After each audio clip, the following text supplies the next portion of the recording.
He knows the day when his wife will take their child and leave. He knows the day when a man in a nice suit will come for his daughter and take her to the city for a job that no one talks about. He knows the day when his youngest son will die of hunger and cold. He has already lived through all these days once, and now he is lying on the tatami again, in a young body, and he has 11 days to rewrite it all. Im Jae-ho stares at the ceiling made of blackened planks. Bunches of red peppers sway on nails in the draft. It smells of barley porridge and smoke. Nearby, a hungry child whimpers softly. He knows this ceiling. He knows this smell. He knows this sound. All of this happened 30 years ago. He closes his eyes and opens them again. The ceiling is still there. The peppers are still there. The child is whimpering. This isn't a dream. The last thing he remembers, a bench at the bus station in Incheon, the frost, the pain in his chest. A bottle of soju slips from his fingers and rolls across the asphalt. Then darkness. And now planks and porridge. He turns his head and sees a woman, young, a braid over her shoulder. She's leaning over the cradle, rocking it with one hand. Im Sun-mi, his first wife. She's 24, dark circles under her eyes, hands chapped from the water. She's beautiful. He'd forgotten she was beautiful. Jae-ho sits down on the tatami. His body feels light. His right shoulder, which had ached for 20 years, no longer hurts. He clenches his fist. His skin is smooth. His joints don't creak. He's 28 again. Fall of 1987, the village of Songju. The mountains outside the window are already covered in the first snow. It's too early. Because of this snow, wild boars have come down from the highlands and ravaged the fields of 3 families. His family is one of the 3. Songmi turns around. She sees that he's awake. She smiles wearily. She says the porridge is getting cold again. Her voice is even, without warmth. The voice of a woman who long ago stopped expecting anything from her husband but empty promises and the smell of vodka in the mornings. He looks at her and knows. In 7 months, she'll leave. She'll take their son and go to her husband's brother in Wonju. In 11 days, the bank will send someone with an inventory list. In 19 days, a man in a nice suit will come for his eldest daughter, Yoon-hee. He'll say they'll find the girl a job. Everyone knows what kind. No one will say it out loud. In 41 days, his youngest son, Min-soo, will die of pneumonia because there will be no coal in the house. He knows all these dates. He has already lived through them, every single one. And now he's sitting on the tatami mat, unable to breathe. His throat tightens. His eyes burn. He's crying, silently. Tears stream down his young, smooth palms. Sunmi freezes, rag in hand. She hasn't seen him cry once in 6 years. She's seen him drunk. She'd seen him feeling guilty. She'd seen him angry. But she'd never seen him cry. She takes a step and stops. She doesn't know what to do. Jae-ho wipes his face. He stands up. His legs hold him steady. His knees don't creak. He walks over to the cradle.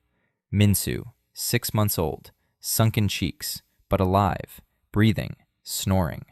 In a past life, he held this child, dead, wrapped him in an old blanket, carried him in his arms to the cemetery on the hill, alone, because Sunmi had already left, because no one in the village came to help a drunkard bury his son. He places his palm on the warm head of the living child. Then he removes his hand. He turns toward the door. His double-barreled shotgun stands on the bench, a Tula IZH-58.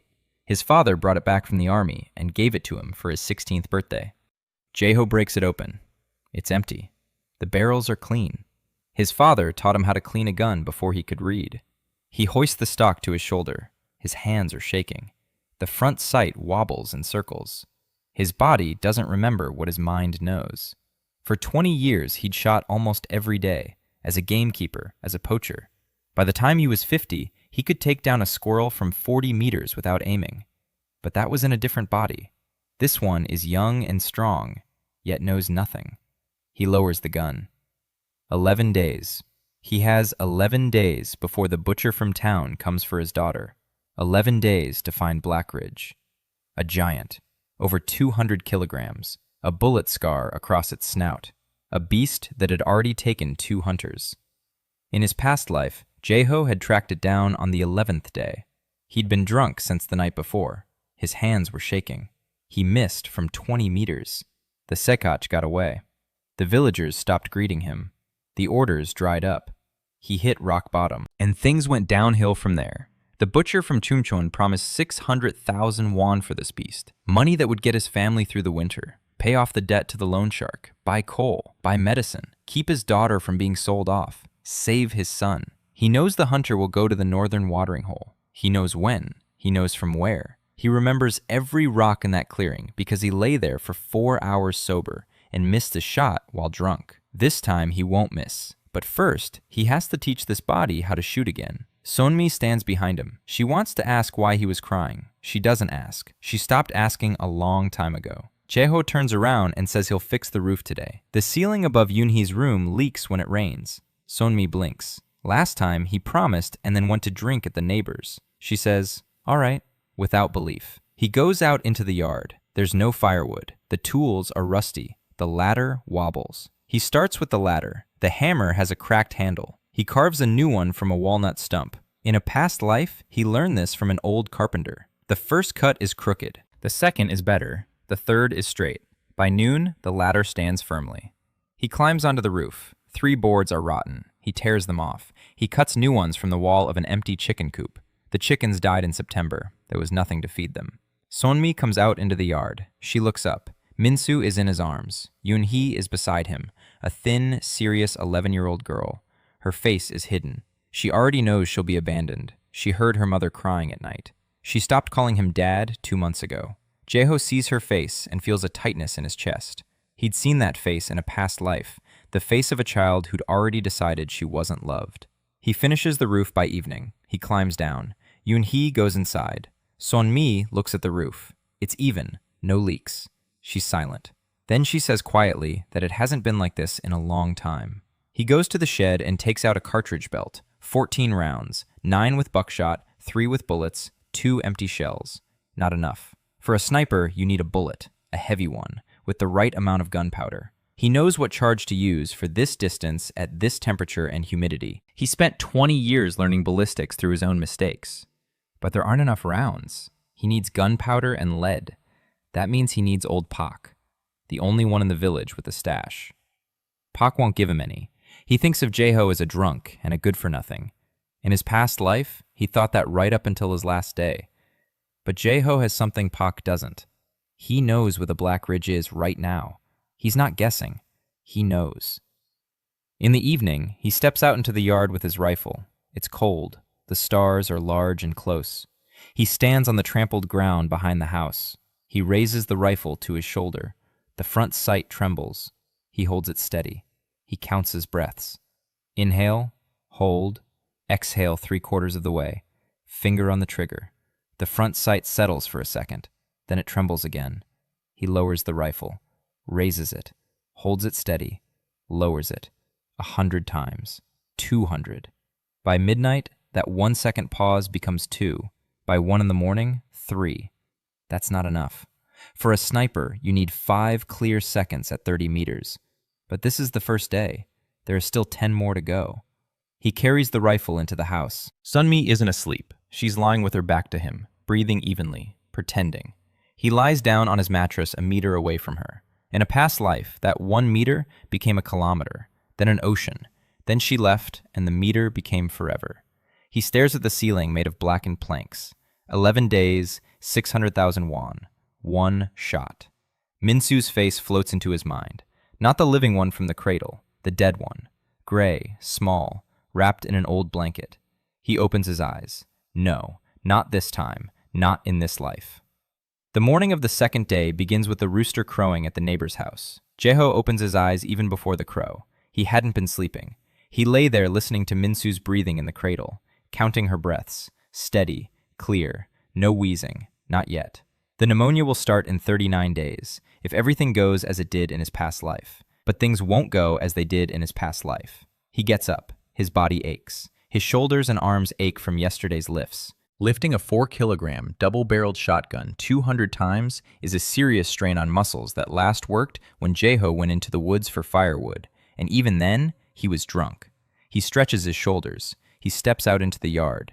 The air smells of frost and fallen leaves. He is shrouded in fog. He walks toward the well. In the village of Songju, there is 1 well for every 12 households. In the morning, the men gather at the well. They smoke. They discuss things. They decide who will go where and what each person needs. This isn't a meeting, it's a ritual. Anyone who doesn't go to the well doesn't exist for the village. In his past life, Jeho stopped going to the well in the second year after his mistake. Today, he's going. There are already 3 men at the well. Grandpa Han with his cane, young Kim with a rice sack, and old Park, a pipe between his teeth, his quilted jacket unbuttoned, eyes like a hawk's. 72 years old, and he still walks the Boar trail. Grandpa Han is the first to spot Jeho. He raises an eyebrow. He says nothing. Young Kim turns around and snorts. Pak doesn't turn around. He's smoking. Jeho approaches the well. He grabs the rope. He lowers the bucket. Water splashes far below. It's a deep well. The water is good. He turns the handle. The bucket rises. Without turning around, Pak says that the beast has gone toward Taedong. Choi saw it 3 days ago on the northern slope. Pak says this for everyone's benefit. He speaks like a hunter who is expected to talk about the beast, status, habit. He doesn't expect a reply, especially not from Jeho. Jeho sets the bucket on the edge of the well. He speaks quietly, not toward Taedong, toward the Kambon saddle. Silence. Young Kim stops rummaging through the sack. Grandfather Han lowers his walking stick. Pak slowly turns his head. He looks at Jeho. His pipe is smoking. Pak asks how he knows. His voice is calm, but his eyes are no longer calm. Jeho speaks. When Choi saw the wild boar, a westerly wind was blowing. The animal has a wound in its side. Jeho saw the scratch mark on a pine tree by the stream on the road to the upper hunting blind. It's fresh. The scratch is 1.20 meters high. It's a wild boar. An animal with a wound in its side won't go against the wind because an open wound hurts in the wind, and it instinctively turns away. So it went with the wind, eastward, toward the saddle. And one more thing, it's not alone. 100 meters to the east, Jeho saw a second set of tracks, smaller, a sow, about 2 years old. The sow's tracks are crossed by the boar's, so he's following her, not the other way around. It's the rutting season, and during the rutting season, the boar leads the sow to water, the northern watering hole in the Kambon saddle. In 2 nights, he'll be there, between 4 and 5 in the morning. Silence by the well. Grandpa Han looks at Jeho as if a second head had grown on him. Kim Jr. opened his mouth and forgot to close it. Park slowly pulls the pipe from between his teeth. He asks who Jeho buried yesterday. Where did that come from? Jeho lifts the bucket. He says he went into the forest yesterday. He took a look. Park shakes his head. He says that's not how you look at things. That's how you read them. And the only one who knew how to read like that was old Kim the hunter, who died in 72. Jeho doesn't answer. He takes the bucket and heads home. He feels 3 pairs of eyes on his back, and one more. Around the corner of the house stands Sonmi with an empty basin. She was on her way to rinse the laundry. She heard everything. She stares at his back the way she's never looked at him before. At home, he sets the bucket down by the hearth. Songmi returns 10 minutes later. She says nothing. She sets down the basin. She sits down by the cradle. Minsu is asleep. Yoon-hee has gone to the neighbors for salt. Songmi doesn't look at her husband. She's thinking. Jeho can see it. She bites her lower lip when she thinks. She did this when she was 24 and 30, the last time they saw each other. He wants to tell her. He wants to explain. But what would he say? That he died on a bench in Incheon in 2006 and woke up here? That he knows the future? That their son will die if he doesn't get the money? That their daughter will be taken to the city and won't come back? She'll think he's gone mad, or that he's drunk again. No, he can't talk about it. He has to act. After breakfast, he goes to see his sister. Im Hae-yun lives 3 houses down. A small yard, a vegetable garden, a herb drying rack, the scent of wormwood and wild garlic. Hae-yun is standing on the porch, chopping burdock roots for a decoction. When she sees her brother, she lowers the knife. Her face hardens. She waits. She always waits one thing from him. A request, money, help, food, anything. Jeho pulls a bundle from his bosom. He places it on the step in front of her. He says it's his last 8,000 won, for grain, for Songmi and the children. If he doesn't return from the forest in 10 days, she should take his gun and sell it to Pak. Pak has wanted a second double-barreled shotgun for a long time. He'll give her 20,000. That'll last a month. Hae-yun looks at the bundle, then at her brother. She asks, what's wrong with him? Her voice is harsh, suspicious. But beneath the harshness lies something else, something old and weary. Jeho says nothing's wrong. He just decided to do what he had to do. Hyun picks up the bundle. She doesn't unwrap it. She says that if he gets drunk again and comes back in 3 days with empty hands and guilty eyes, she won't open the door for him anymore. Jae-ho nods. He says he knows. He leaves. Hyun stands on the porch and watches his back. Then she looks at the bundle in her hand. She unwraps it. 8,000 won, crumpled bills, all she has. She presses the money to her chest and quickly goes inside. Jae-ho heads into the woods, not along the road, through the back trail past a dry stream. The trail is overgrown.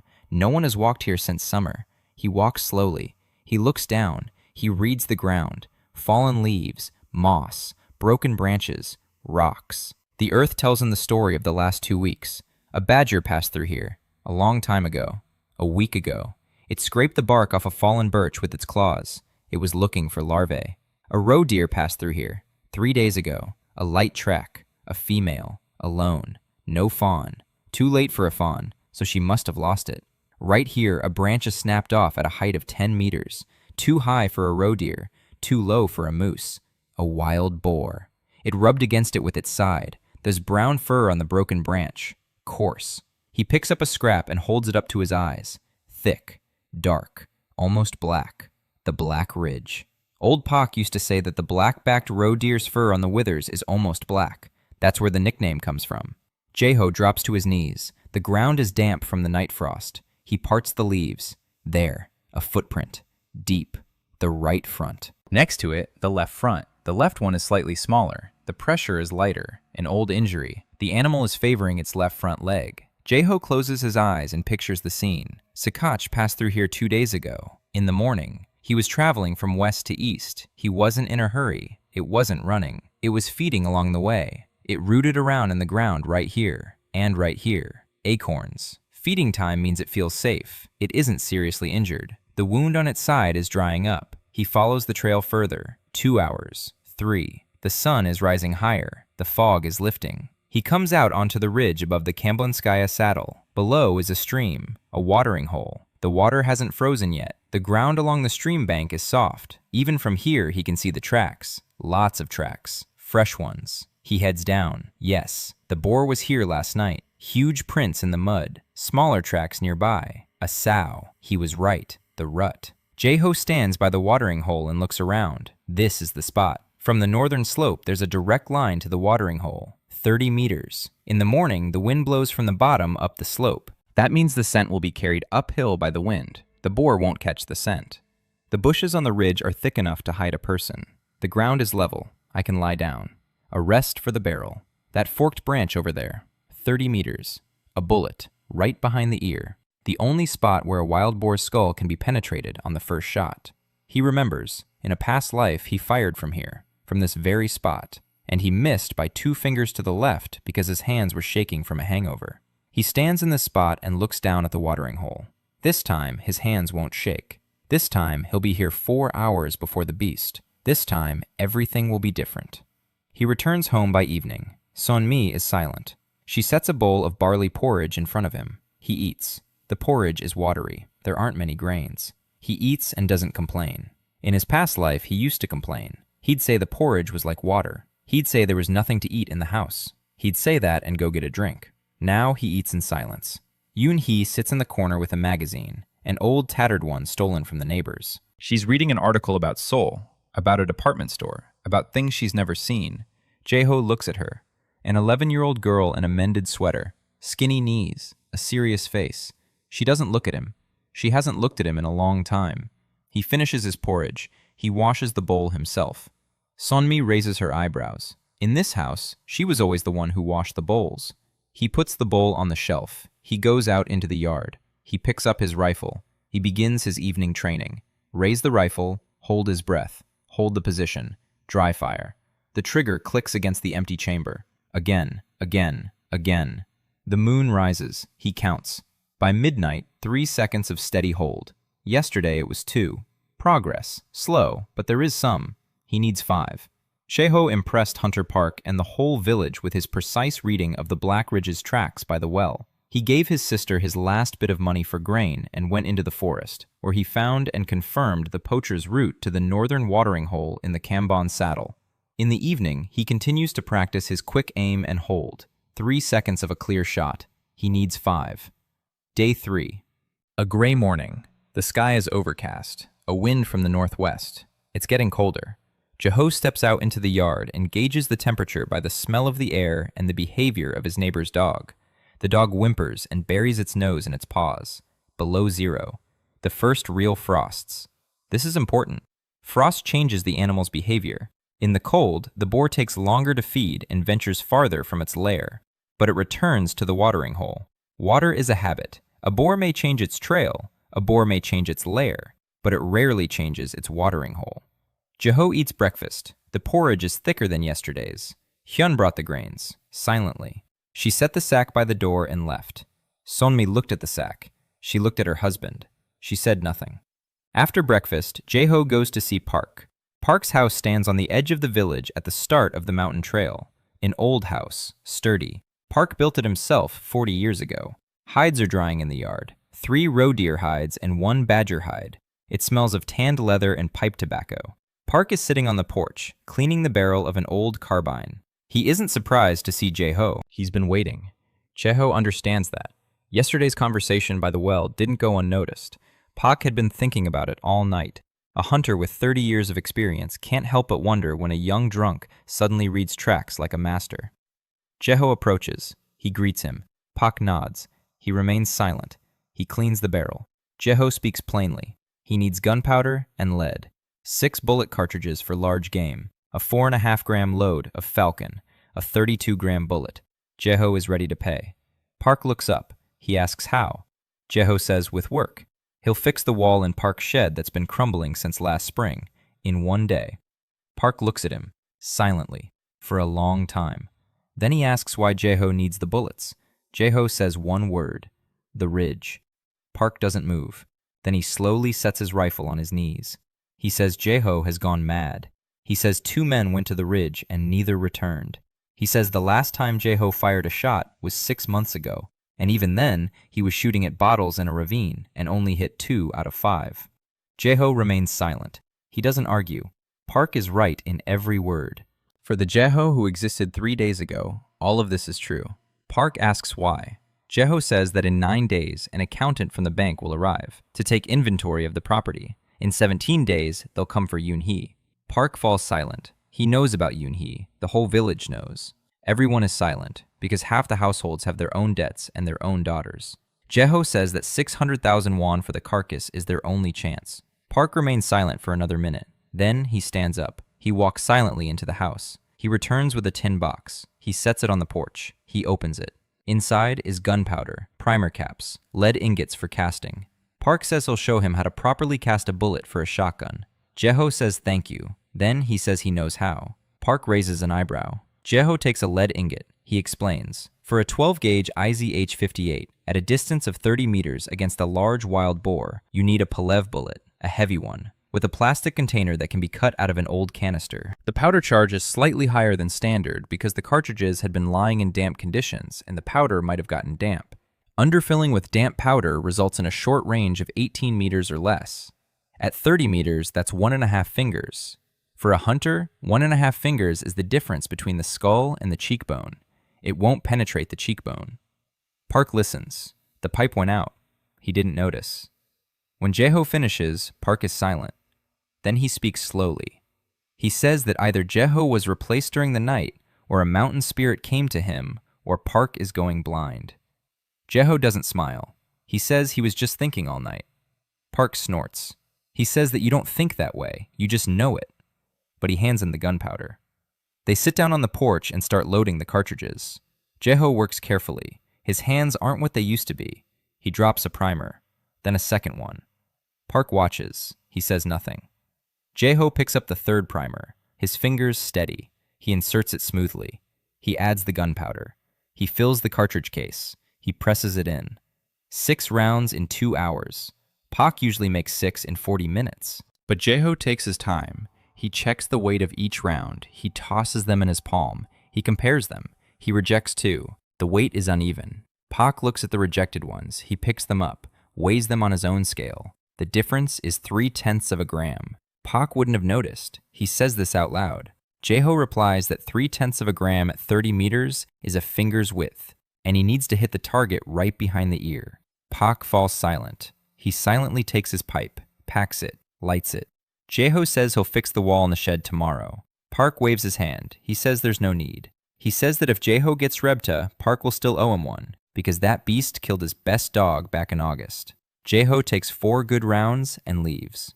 On his way home, he passes by the house of the loan shark Cho Byung-chul. Cho's house is the only one in the village with a tiled roof. A jeep is parked in the yard. It's not new, but it's clean. Cho doesn't live in Songju. He comes here occasionally. He has an office in Chungcheon and a sawmill outside the village. He's not here right now, but his people are here. Jeho knows that. The accountant will arrive on the 6th day, in 3 days. In his past life, the accountant came, and Jeho signed the papers because he was drunk and because he didn't care. The house is gone, Songmi is gone, Yoonhee was taken away, Minsu died. Jeho looks at the house with a tiled roof. Then he walks on. Now is not the time. At home, he finds Yoonhee on the porch. She's sitting there with a magazine, the same one. She's rereading it. She doesn't have any others left. Jeho sits down next to her. Yoonhee shifts, not closer, further away, just a little, about 10 centimeters, but Jeho notices. He doesn't move with her, he just sits there. Silence. Yoonhee reads. Jeho sits, for about 5 minutes. Then Yoonhee can't stand the silence anymore. She asks quietly why he's there. Jeho says he just sat down. Yoonhee glances at him quickly. She looks away. She goes back to her magazine. Jeho sits for another minute, then he gets up and leaves.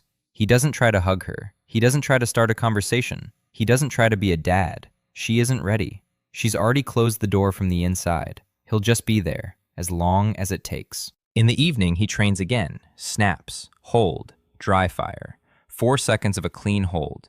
It used to be 3. Progress. An oil lamp is burning in the house. Sonmi is sewing by the light of the lamp. She's mending Yoonhee's sweater. Jeho walks in. He sees that Sonmi is leaning right up against the lamp. She's squinting. The light is dim. He remembers. In her past life, Sonmi began to lose her sight around the age of 35.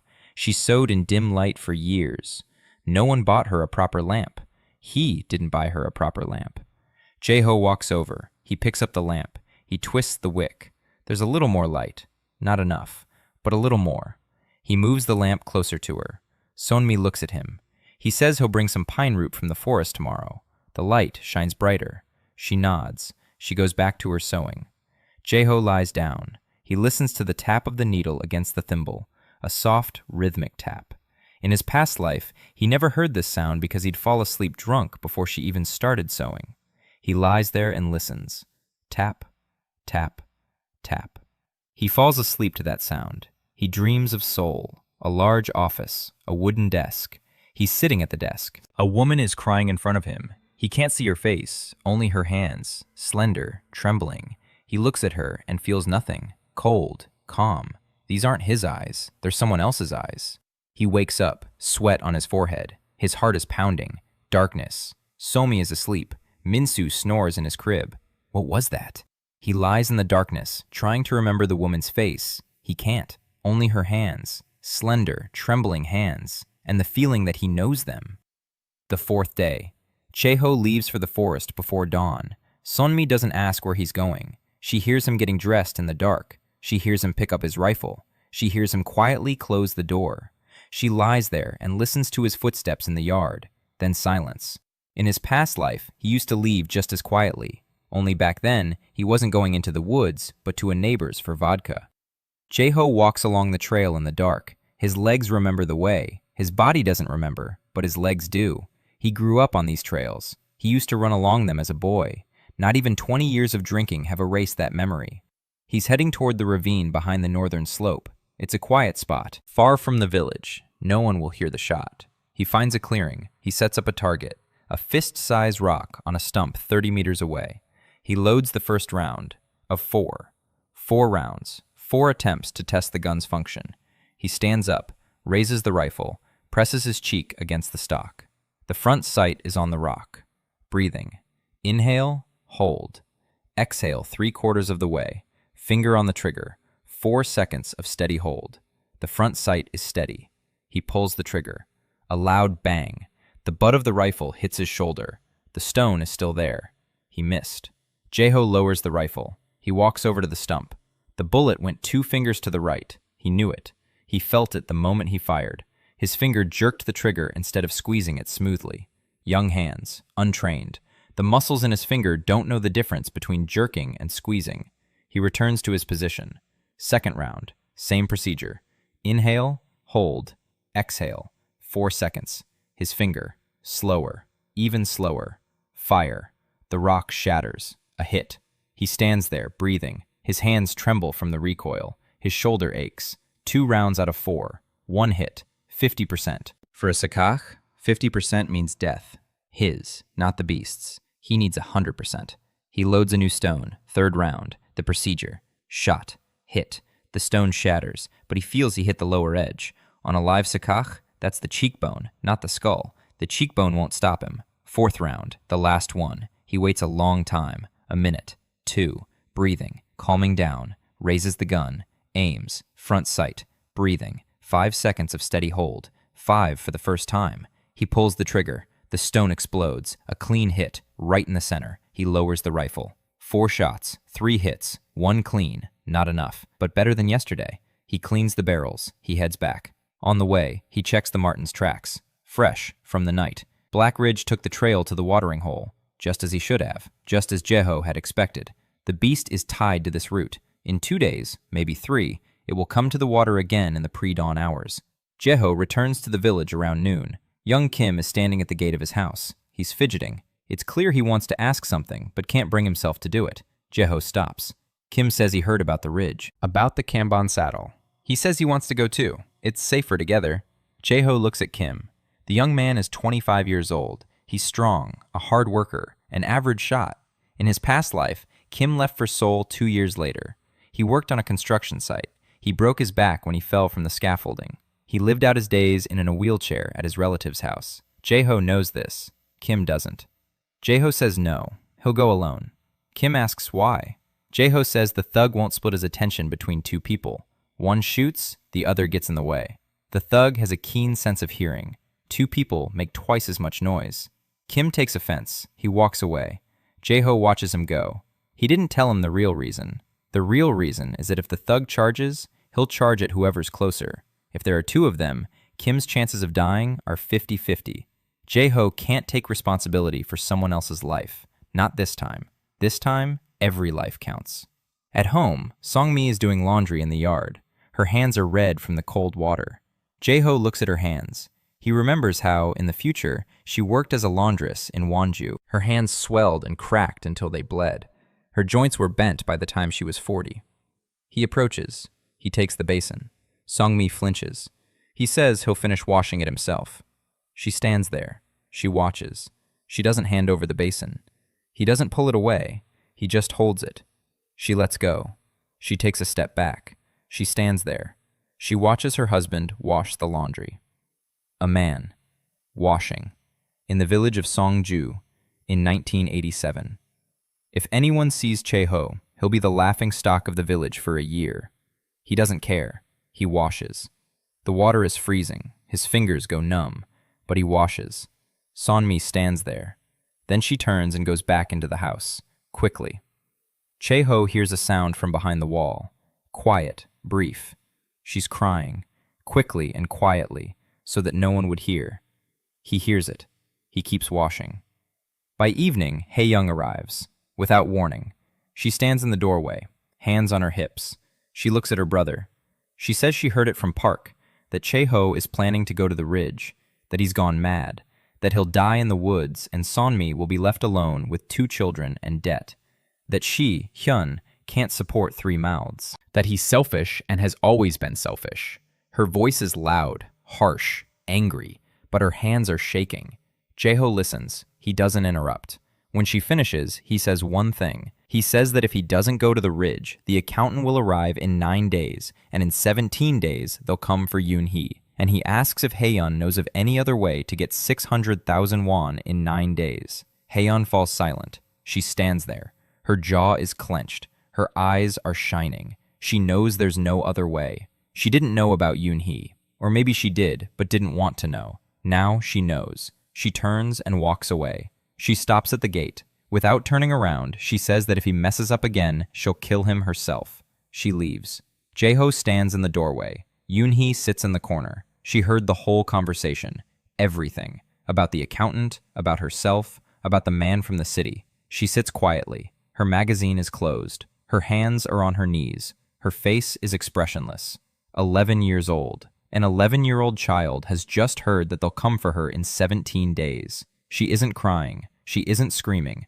She's just sitting there. Jae-ho approaches her. He sits down on the floor, across from her. He looks into her eyes. She looks away. He speaks softly. He says that no one is coming for her. He says he'll make sure no one comes.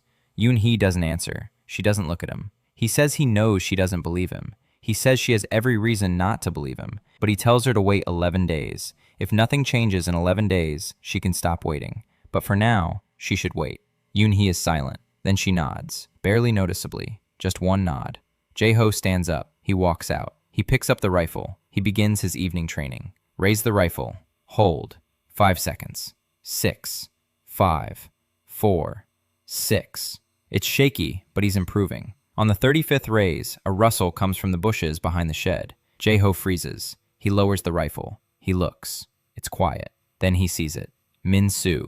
Not a baby. Yoon-hee. No, not Yoon-hee. Min-soo. Wait, Min-soo is 6 months old. He can't stand in the bushes. Jae-ho blinks. No one's in the bushes. It was just his imagination. Shadows. Fatigue. He raises his rifle and continues, but the thought lingers in his mind. Disturbing. Insignificant. Like a splinter. He saw someone in the bushes. Or he thought he saw someone. Or maybe not. He trains until midnight. 7 seconds of pure hold on the last pull. Enough. Maybe enough. Jae-ho tested his shots in the ravine and scored 3 hits out of 4. He refused Young Kim's request to hunt together so as not to risk someone else's life. Hyun learned of her brother's plans and the threat to Yoon-hee. Yoon-hee heard the truth about her fate and silently nodded at her father's request to wait 11 days. Her hold had increased to 7 seconds. Day 5. Jae-ho wakes up before dawn and lies in the dark. He counts. 6 days left until the accountant arrives. 14 until the man from the city. 36 until Min-soo's pneumonia. The dates are like nails, hammered into his head. They won't let go. He gets up. Today he won't go into the forest. Today he'll go up to the barn roof. The wall. He promised Park he'd fix the barn wall. Park said it wasn't necessary, but Jae-ho had promised. In his past life, he'd promised hundreds of things and hadn't done a single one. In this life, every word will be worth exactly what it's worth. He eats breakfast, porridge with a piece of radish. Sunmi found the radish in the far corner of the garden, the last one. Jae-ho eats honey slowly. Yoon-hee eats quickly. She's in a hurry and hides a piece of radish under her bowl. Jae-ho sees it. She's hiding food, saving it for later, just in case there isn't any tomorrow. That's what children who know hunger do. Jae-ho finishes his porridge and silently pushes his bowl toward Yoon-hee. There's enough left for 2 spoonfuls. Yoon-hee looks at the bowl, at her father, at the bowl. She takes it. She eats. She says nothing. Jae-ho goes to Park. He says he's come to fix the wall. Park grumbles that he already told him not to. Jae-ho silently takes the tools and heads to the shed. The wall has collapsed inward. The 2 bottom logs have rotted from moisture. The foundation has settled on the east side. Jae-ho inspects it. In his past life, he worked at a construction site in Incheon for 3 years. He didn't build, he was a guard, but he watched. Every day, he watched the builders work, how they laid the foundation, how they leveled the walls, how they calculated the load. He would set up a cot in the utility room and watch. That was all he had, observation. Now that observation has turned into knowledge. He lifts the wall with a log lever. He places stones under the foundation. He replaces the 2 bottom logs with fresh ones. Park stands nearby and watches. His pipe has gone out. He's forgotten about it. Jae-ho works for 4 hours. By noon, the wall stands level, stronger than before. Park walks around the shed. He touches the wall. He pushes it with his shoulder. The wall doesn't budge. He turns to Jae-ho. He says slowly that this isn't Jae-ho's work. The Jae-ho he's known for 20 years couldn't hammer a nail without bending it. But this Jae-ho, in 4 hours, built a wall that Park himself had been planning to repair for a week. Jae-ho shrugs. He says he's learned how. Park shakes his head. He says what he always says. Either he's been replaced, or it's a mountain spirit, or maybe Park is going blind. Then he falls silent. He looks at Jae-ho seriously, without a smirk. He asks quietly if he needs help hunting. Jae-ho shakes his head. He says he'll go alone. Park nods. He understands. An old hunter understands. Going after a wild boar alone isn't foolish. It's the only right way. 2 hunters after a wild boar mean 2 noises and 2 scents. One hunter means one bullet and one chance, but that chance is a sure thing. Jeho walks away from Pak. He heads toward the house. Halfway there, Grandpa Han intercepts him. Old, lame. His cane taps against the frozen ground. Grandpa Han says that a man named Cho Byung-chol came to the village this morning while Jeho was at Park's. The man asked about Jeho. He asked if he was home. He asked if he was planning to leave. Grandpa Han says this quietly. He doesn't like Cho. No one in the village likes Cho, but everyone owes him something, or fears him, or both. Jeho thanks Grandpa Han. He heads home. He thinks. The accountant is supposed to arrive on the 6th day, but Cho's men are already here. They're keeping an eye on things, checking things out. Cho is a cautious man. He doesn't come until he knows everything. At home, Songmi is boiling water. When she sees her husband, she tells him that a man in a nice coat came by. He asked about Jeho. She said her husband wasn't home. The man smiled and left. Songmi says this calmly, but Jeho sees her clenching the rag in her hands. She knows who this man is. She knows what it means when Cho's people start smiling and leaving. It means that soon, they'll stop smiling and stop leaving. Jeho tells her that in 6 days, the debt will be gone. Sunmi looks at him. For the first time in 5 days, she looks him straight in the eye. And Jeho sees neither anger nor exhaustion in her eyes. He sees fear. She isn't afraid for herself. She's afraid for him. She thinks he'll go to the Sekacha and not come back, just like the 2 men before him. She thinks she'll be left alone with 2 children, a debt, and no husband. A bad husband is better than a dead husband. For a woman in the village of Songju in 1987, this isn't a figure of speech. It's the arithmetic of survival. Jeho walks over to her. He takes her hands. They're wet from doing laundry, cold, red. He holds them in his palms. She doesn't pull them away. She stands there. He speaks softly. He says he'll come back. She is silent. She doesn't believe him, but she doesn't pull her hands away. He lets go. He walks over to Yoon-hee. She's in the yard. She's crouching down and drawing with a stick on the ground. She isn't drawing. She's writing. Hanja characters. She's learning Hanja from a magazine, on her own, without a teacher, without a notebook, on the ground, with a stick. Jeho watches her.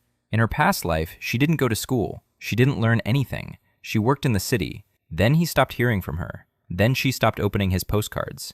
He outgrew being human. He sat down, and she outgrew him too.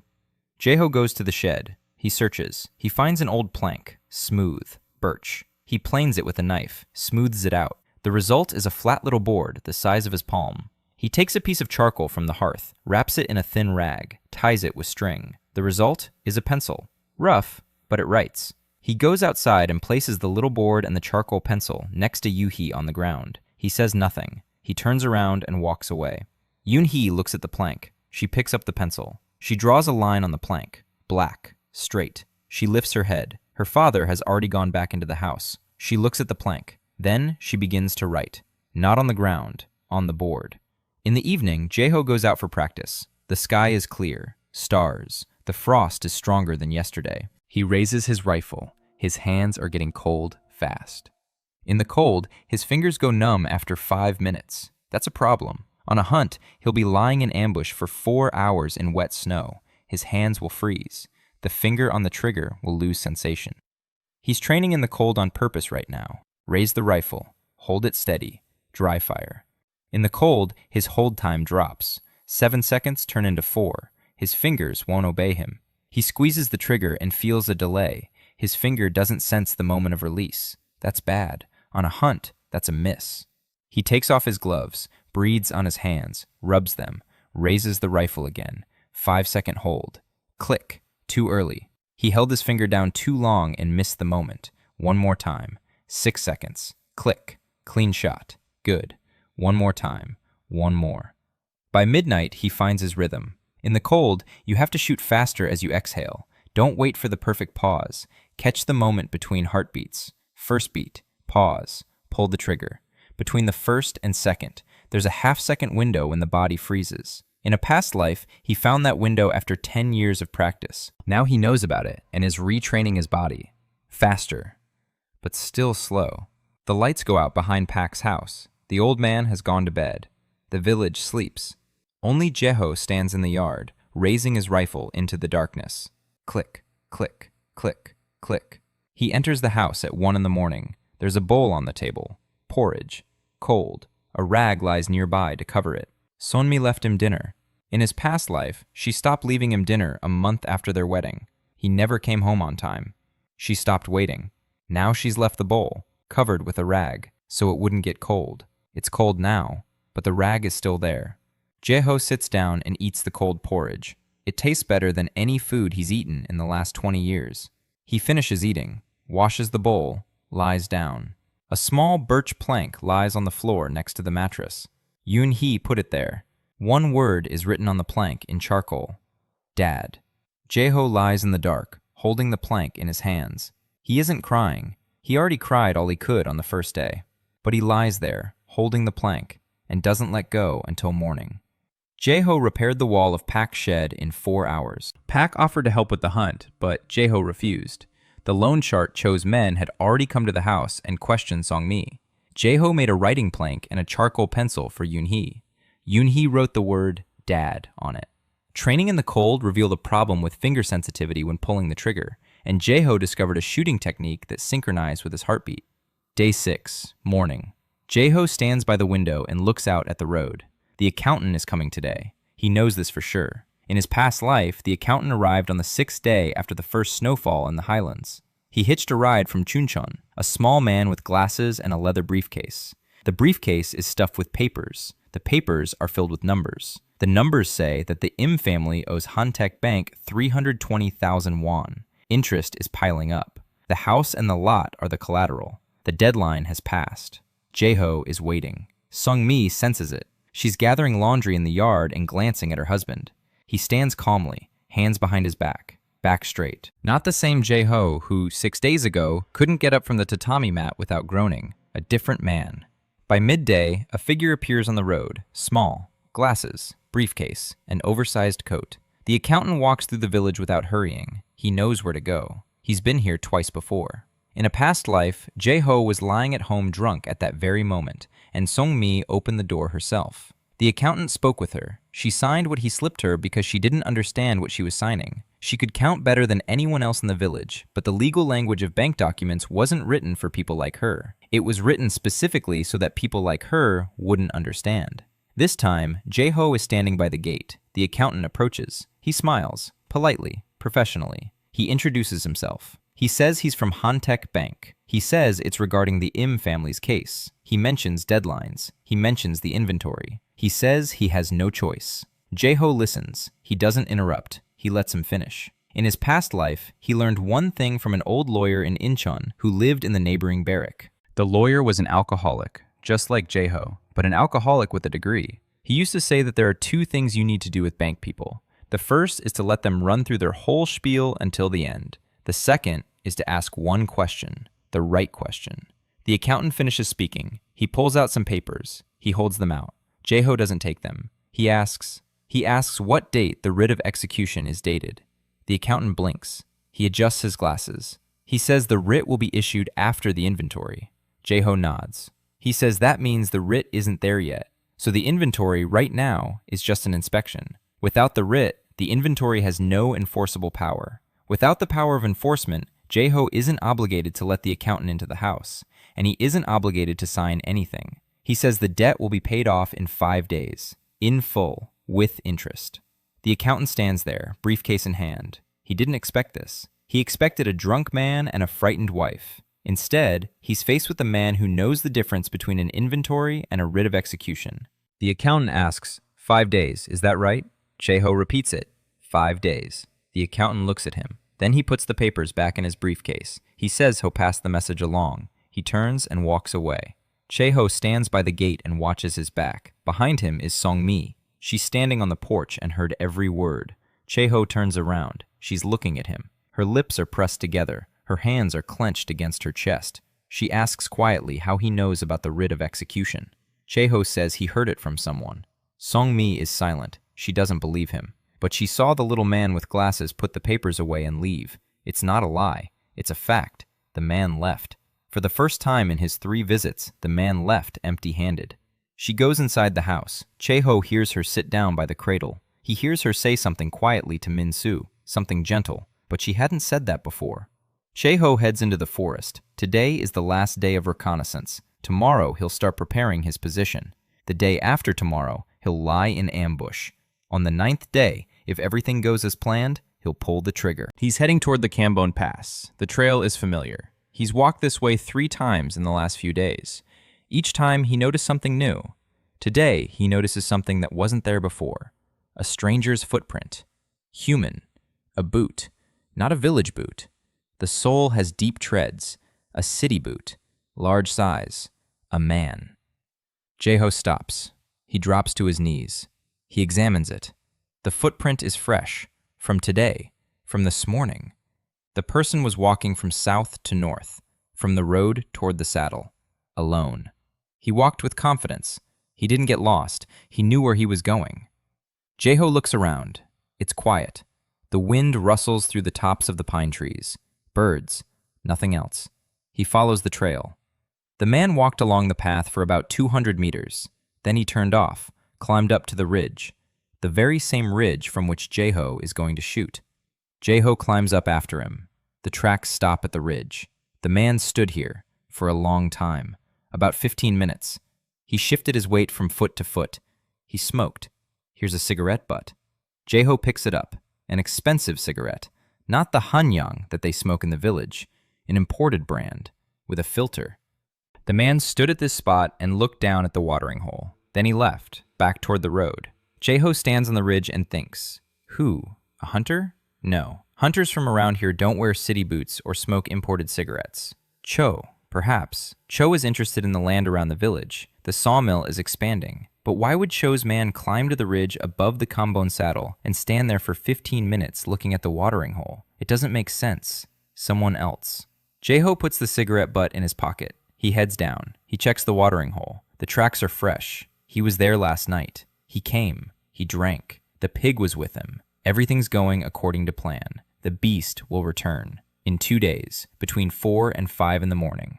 Cheho prepares his position. He clears a spot to lie down on the ridge. He removes dry branches that would crunch. He presses down the grass. He checks his rest. A forked branch. Sturdy. At the right height. The angle is straight. 30 meters to the watering hole. He lies down. He raises an imaginary rifle to his shoulder. The line of sight is clear. Not a single branch between him and the watering hole. He lies there and breathes. Inhale.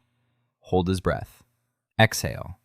He imagines the deer by the water. Head lowered. Turned to the side. Behind the ear. A dot. A single dot the size of a 5-kopeck coin. He has to hit that spot. From 30 meters away. In the darkness of the pre-dawn twilight. With a single shot. He lies on the ridge and looks up at the sky. Clouds. Gray. It's going to snow. In a day, maybe 2. Snow is good. Snow muffles sounds. The hunter relaxes in a snowstorm. He's less afraid. He gets closer to the water. He stays there longer. The window for a shot is wider. Cheho stands up. He brushes himself off. He heads home. On the way, he thinks again about the stranger's tracks. City shoes. An expensive cigarette. A person who knows where the Cambone saddle is and why one would go up there. Someone who knows about hunting. Or the terrain. Or Cheho. He pushes the thought aside. Not now. There are more important things right now. Hyun is waiting for him at home. She's sitting on the porch. Next to her is a bundle. She tied it to a stick and carried it all the way through the village. Inside the bundle is an old woolen sweater. A man's. Large. His father's. Hyun has kept it for 20 years. She silently places the bundle in front of her brother. She says the nights are cold. She says that on a hunting trip in the mountains, without something warm, he'll freeze to death. She says it belonged to their father, and if Cheho tears it or loses it, she'll beat him to death.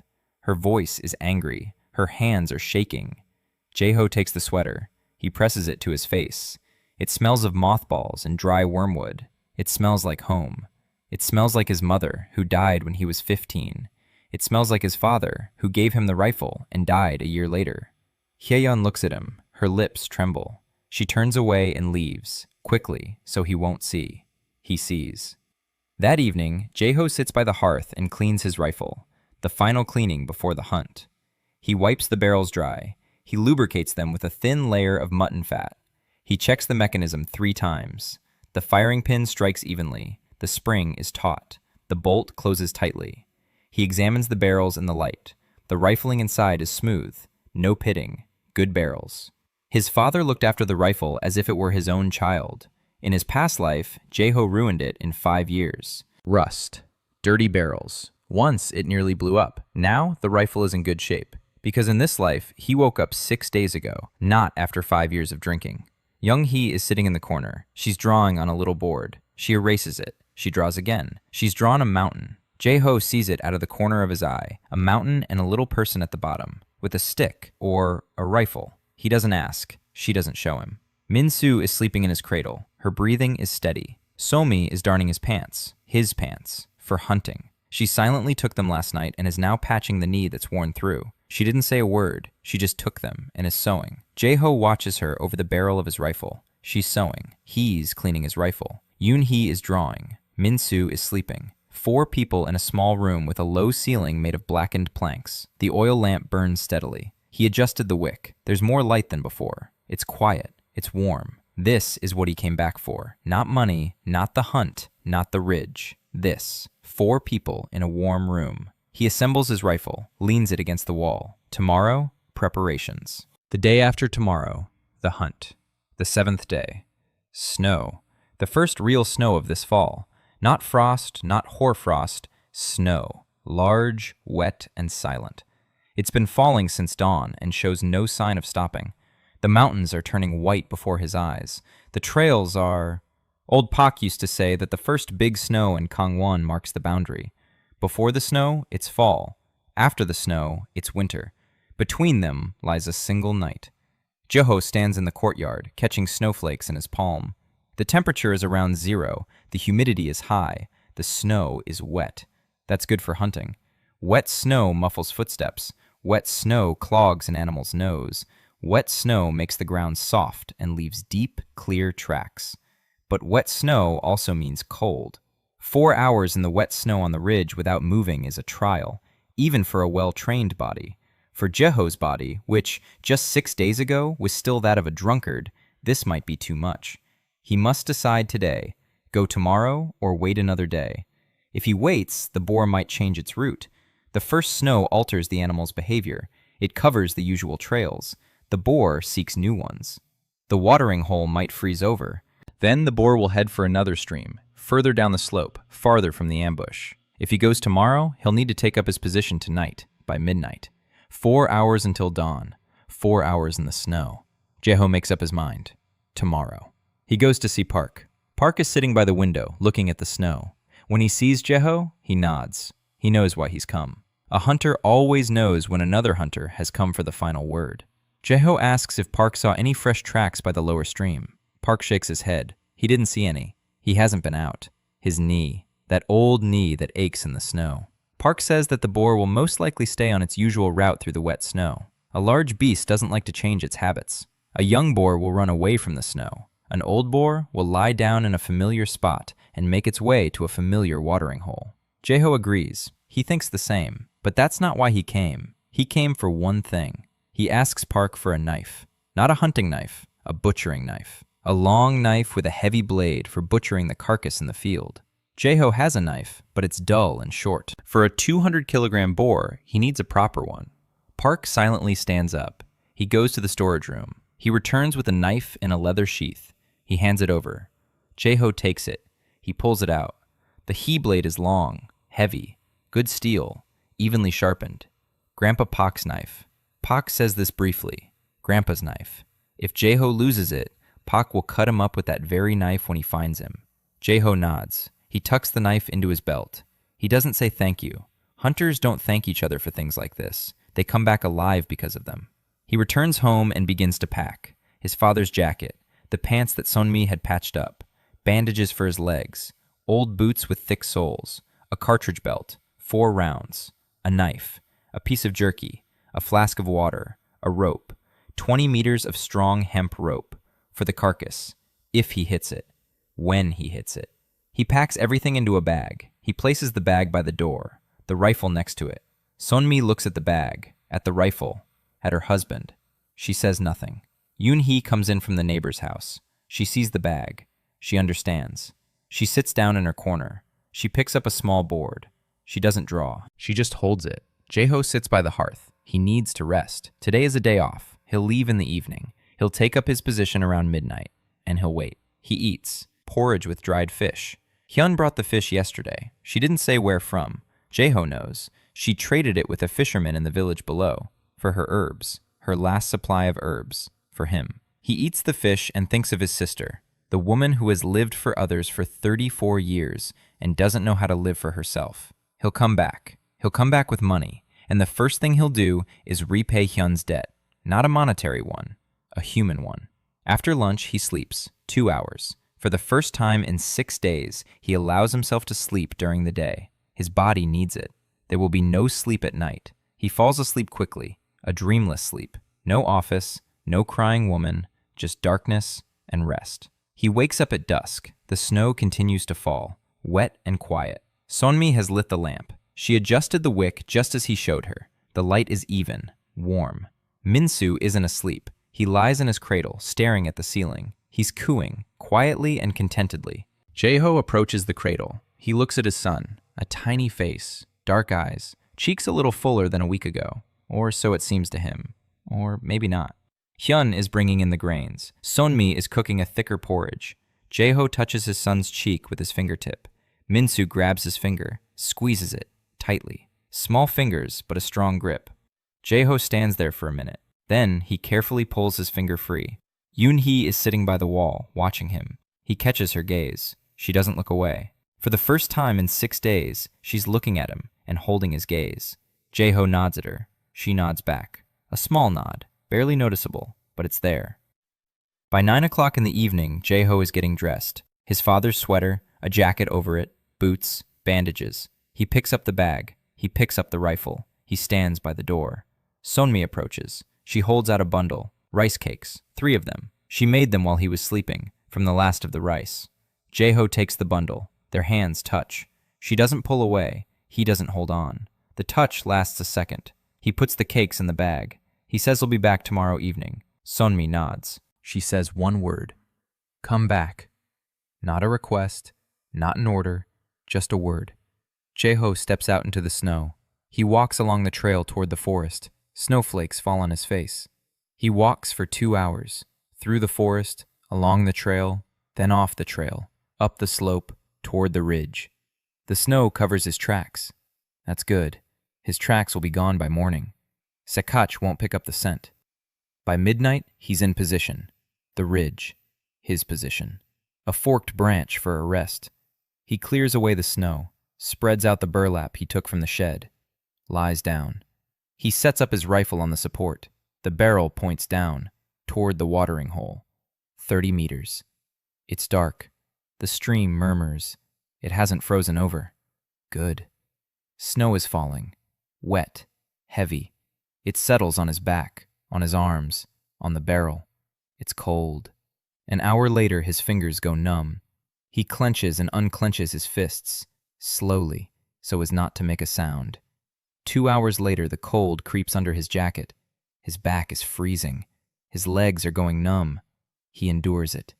In a past life, he lay like this for 4 hours, drunk, and he made it through. Now he's sober, and he'll make it through all the more. 3 hours. The snow stops. The sky clears. Stars. The moon behind the clouds. A dim light on the snow. The watering hole below is visible as a dark spot amid the white. Jae-ho lies there and waits, breathing slowly, breath fogging his mouth. He covers his mouth with his sweater collar. The fog mustn't be visible. Sekach can sense the fog. 4 hours before dawn. The sky is gray. The snow has stopped. The silence is so deep that he can hear a branch fall 100 meters behind him. Jae-ho strains his ears. Nothing. Then, a sound. Far away, barely audible. A crunch. The heavy crunch of a frozen branch beneath a massive body. He's coming. Jae-ho spent the day preparing for the hunt. He received Grandfather Park's butcher knife. He gathered his gear. He said goodbye to his family. Sonmi gave him rice cakes made from the last of their rice and said one word, come back. That night, he took up a position on the ridge above the watering hole and lay in the wet snow for 4 hours. At dawn, he hears a heavy crunch in the forest. The boar is heading toward the water. The crunch is getting closer, slow, heavy, rhythmic. Step, pause, step, pause. The beast is in no hurry. It is the master of this forest. It has nowhere to rush to and no one to fear. Over 200 kilograms of muscle and bone with fangs as long as a palm. Jeho lies on the ridge and doesn't move. His fingers on the forend, his right hand on the butt of the stock. His index finger runs along the trigger guard. Not on the trigger. He'll press the trigger when he sees the beast, not before. Any sooner is a mistake. A finger on the trigger means tension. Tension means a tremor. A tremor means a miss. He waits. The crunching sound grows closer. 50 meters. 40. He sees movement among the trees. A shadow. Massive. Low to the ground. The shadow stops. The animal is listening. It raises its head. It sniffs the air. The wind blows from the bottom up the slope, from the watering hole to the ridge.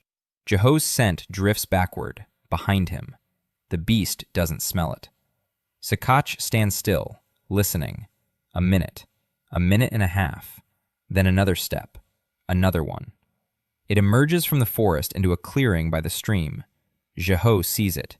Black ridge, huge, wider than Jeho remembered. Its withers are black, almost pitch black. The fur on its neck bristles.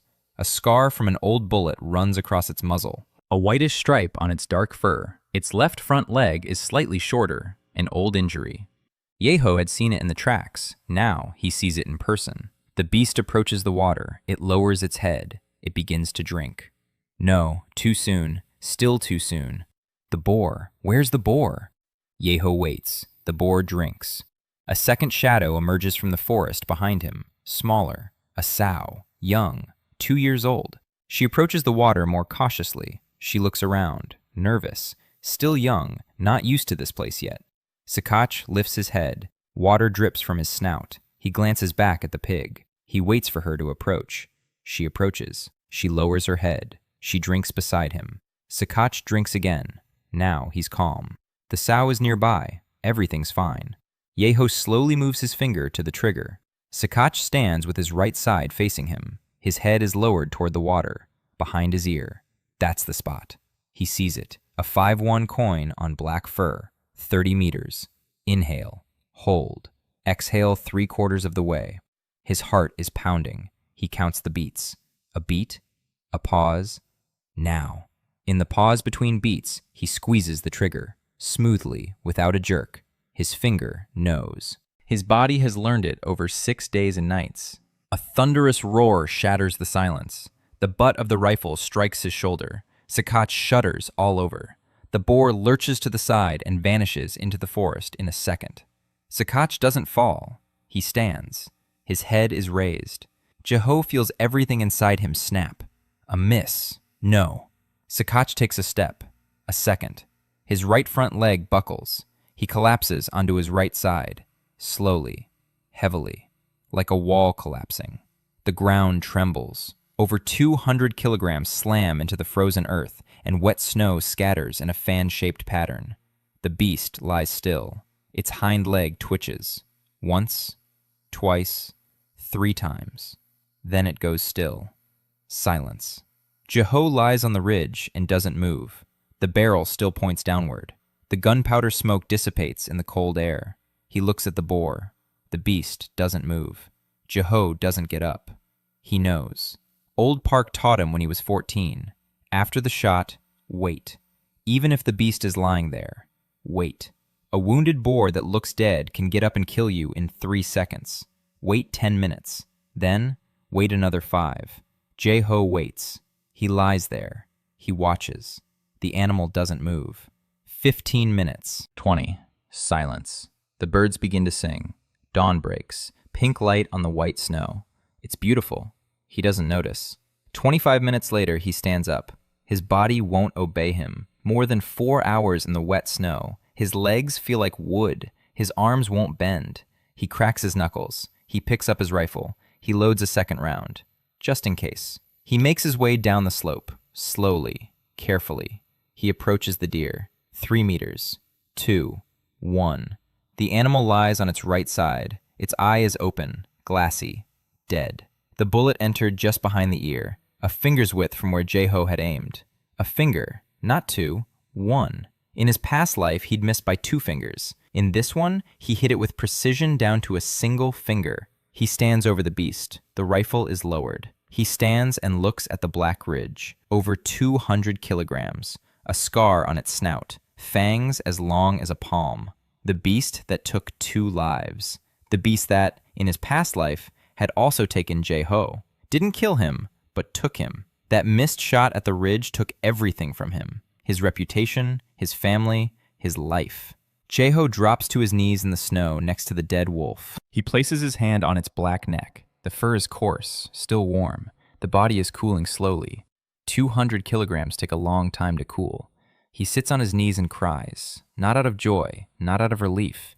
He's crying because in his past life, he lay on this very ridge, with this very rifle, and he missed. And then he lived with that miss for 30 years, and drank to forget that miss. And because of that miss, he lost everything. His wife, his children, his sister, his home, himself. And he died on a bench, alone. And now the boar lies dead, and the bullet sits in its skull. And the snow is falling, and somewhere in the village, Sonmi is cooking porridge, and Min-soo is snoring in his cradle, and Yoon-hee is writing on a little board. He cries for about 40 minutes. Then he wipes his face. He stands up. He takes out Park's knife. Time to get to work. Butchering a boar in the field is hard work. For one person, it's a 6-hour job. Jae-ho knows how. He's been butchering animals for 20 years. But this body has never butchered a single one. His hands don't remember where to place the knife. His head remembers. His hands don't. He begins. The first cut across the belly. Long, even. The knife slides in smoothly. Park's sharpening is flawless. He cuts open the peritoneum. The smell hits his nose. Heavy. Hot. The smell of blood and entrails. He doesn't wince. He's used to it. He got used to it in another life. He removes the entrails, sets them aside. The liver, the heart, kidneys, these are valuable. A slaughterer liver is a delicacy. The butcher will pay extra for it. He works for 3 hours. By noon, the carcass has been gutted and cut into pieces. 4 large cuts. He ties them together with rope. 20 meters of rope. He makes a drag from 2 long poles. He ties the meat to it. He pulls. It's heavy. His muscles are burning. His feet slip on the wet snow. He drags the sled down the slope, toward the trail, toward the village. The journey that usually takes 2 hours takes 5 with the sled. He stops every 20 minutes. He catches his breath. He drinks some water. He eats one of Sonmi's rice cakes, rice and salt, the most delicious thing in the world after 4 hours in the snow and 3 hours of butchering. He keeps going. It's a long haul. By 4 o'clock in the afternoon, he reaches the outskirts of the village. Grandpa Han is the first to see him. The old man is standing by his fence and freezes. He looks at the sled, at the meat, at the hide, at the slaughterer head tied on top. A black withers, a scar on its muzzle. Grandpa Han drops his walking stick. 5 minutes later, half the village is standing by the gate at Jae-ho's house, silently, watching. Kim Jr., Kim's wife, old Mrs. Park, 2 neighbors, the boys. Everyone is looking at the sled, at Black Ridge's head. Jae-ho stands nearby, dirty, wet, covered in blood up to his elbows. His face is gray with exhaustion, but his back is straight, and his eyes are alive. Park arrives last. She pushes her way through the crowd. She looks at the butcher, at the wound behind his ear. A single entry, clean, a finger's width from the perfect spot. Pak looks up at Jae-ho. He's silent. Then he speaks softly. He says that his grandfather's knife is intact. It's not a question. It's the only thing he can say without breaking down in tears. Jae-ho takes out the knife. He holds it out. Pak takes it. He puts it back in its sheath. His hands are shaking. Sungmi is standing on the porch. She's holding Min-soo in her arms. Yoon-hee is beside her. Sungmi looks at the sled, at her husband, at the blood on his hands. She presses Min-soo to her chest and closes her eyes. Yoon-hee looks at her father. She doesn't look away. Her face is expressionless, but her hands clench the hem of her jacket so tightly that her knuckles turn white. Jae-ho killed Blackridge with a single shot behind the ear from 30 meters away after waiting 4 hours in the wet snow. He butchered the carcass by himself and hauled the meat to the village on a homemade sled. The whole village saw it. Park got his knife back. The evening of the 8th day. Blackridge's carcass hangs from a crossbeam in Jae-ho's yard. The meat is cooling in the cold. The hide is spread out on trestles. The head is set aside. The butcher from Chungcheon will arrive tomorrow. Jeho sent a note to the city with a neighborhood boy first thing this morning. He gave the boy 500 won for the trip. The boy ran as if on wings. 500 won is a fortune for a 12-year-old boy in Songju. Right now, Jeho is sitting by the hearth. His body aches, his whole body, his back, his legs, his arms, his shoulders. But it's a good kind of pain, the pain of work, not a hangover. Sonmi is cooking broth, real broth, from the ribs of a boar. Jeho kept the ribs and part of the hind leg for himself. The rest is for sale. The ribs are simmering. The smell fills the house, the smell of meat, hot, fatty meat broth. This house hasn't smelled like this in half a year. Min-soo isn't whimpering in his cradle. He's silent and sniffing the air. His eyes wide open, he stares at the ceiling. Yoon-hee is sitting next to the hearth, closer than usual. She stares at the boiling broth. She swallows hard. She's thin. Her ribs show through her sweater. An 11-year-old child who knows what hunger is, not just from stories. Jeho walks over to the neighbor's house. He borrows a handful of salt and 2 onions. He promises to return them tomorrow with a triple portion of meat. The neighbor gives them to him without hesitation. She saw the carcass. She knows Jeho will return them. He comes back. He gives the salt and onions to Song-mi. She takes them and begins to chop the onions. Her hands are quick, steady. She knows how to cook. She's a good cook. It's just that there was nothing to cook with. The broth simmers for another hour. By 10 o'clock in the evening, it's ready. Sonmi ladles it into bowls. 4 bowls. 3 large ones, 1 small one. The small one is for Min-soo. The broth is diluted with water and cooled. Sonmi feeds Min-soo with a spoon. He eats, greedily. He smacks his lips. Yoon-hee takes her bowl. She eats quickly. She burns her mouth. She doesn't notice. She eats. Jeho takes his bowl. It's hot, heavy. The broth is golden, rich, pieces of meat at the bottom. He brings the bowl to his lips. Yoon-hee stops eating. She stands up, walks over to him, holds out her bowl. She's only taken a third of a sip. She speaks softly. "Dad, eat." 2 words. He's heard many words in 2 lifetimes. Words of love, words of hate, words of indifference. These 2 words weigh heavier than all the others combined. He takes the bowl. His hands are shaking, not from the cold, not from exhaustion. He takes the bowl, but can't bring it to his mouth. His throat is tight. He sits there, holding 2 bowls, his own and Yoon-hee's, and can't take a single sip. Sonmi stands by the hearth with her back to him. She says evenly, "Eat. It'll get cold." Her voice is calm, but she doesn't turn around, because if she does, he'll see her face, and on her face is what she doesn't want to show yet. Jeho eats. The broth is salty with tears. He eats and cries, quietly. Yoon-hee sits down next to him, not across from him, next to him. She eats from his bowl. He gives her his piece of meat. She takes it. Min-soo falls asleep in Sonmi's arms, full, truly full for the first time in a month. Jeho finishes his broth. He washes the bowls. Yoon-hee lies down on her mattress. She falls asleep quickly, a full, satisfied sleep, a deep one. Sonmi tucks Min-soo into his cradle. She turns to Jeho. She stands there. She looks at him. He looks at her. She approaches. She sits down next to him, close. She's silent. Then she rests her head on his shoulder. A gentle movement, brief. She rests her head on his shoulder and pulls it away 3 seconds later. But those 3 seconds weigh more than the entire black ridge. She stands up. She lies down on her mattress, not on a separate one, but on the same one, right next to him. The meter between them has become half a meter. Jeho lies in the darkness and listens to his family's breathing. Morning of the 9th day. The butcher arrives around noon. His name is Kwon Tae-sik, a heavy-set man in his 50s with a red face and hands like shovels. He arrives in an old pickup truck. His assistant is with him, young, silent. Kwon gets out of the truck. He looks at the carcass. He walks over. He touches the meat. He sniffs it. He checks the hide. He looks at the head, at the scar. He whistles. He says he's heard about the ridge. Everyone has. He says he didn't believe anyone would take it down, especially alone, especially from this village. He glances at Jeho, asks who fired the shot. Jeho says it was him. Kwon looks at him. He sizes him up. Short, skinny, young, doesn't look like the kind of guy who could take down a 200-kilogram sekach on his own. Kwon snorts. He asks how much he wants. Jeho says 600,000 won for the carcass, the liver, the heart, the kidneys, the hide.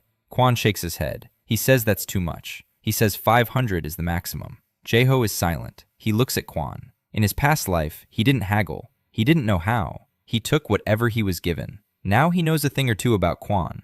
Kwon sells wild boar meat to 3 restaurants in Chuncheon and 2 in Wonju. Mountain wild boar is a delicacy. Kwon will sell 200 kilograms of meat for at least 1.5 million. 600,000 is less than half his profit. Jae-ho speaks quietly. He says the meat is from a seka and not an ordinary wild boar. He says Black Ridge is the name, a name known in every village from Songju to Chuncheon. He says that Kwon can sell not just meat, but a story. The meat of a beast that people feared for 2 years. A restaurant that serves such meat will double the price. Kwon listens. He rubs his chin. He's a butcher. He understands the markup. He understands the story. He looks at the seka's head, at the scar. He says 500 and 510. Jae-ho says 600. Kwon thinks. Then he holds out his hand. 600. But Kwon takes the head. He'll hang it in the shop for advertising. Jae-ho shakes his hand. They load the meat. Kwon takes out an envelope. He counts out the bills. 600,000 won. Jae-ho takes the envelope. 600,000 won.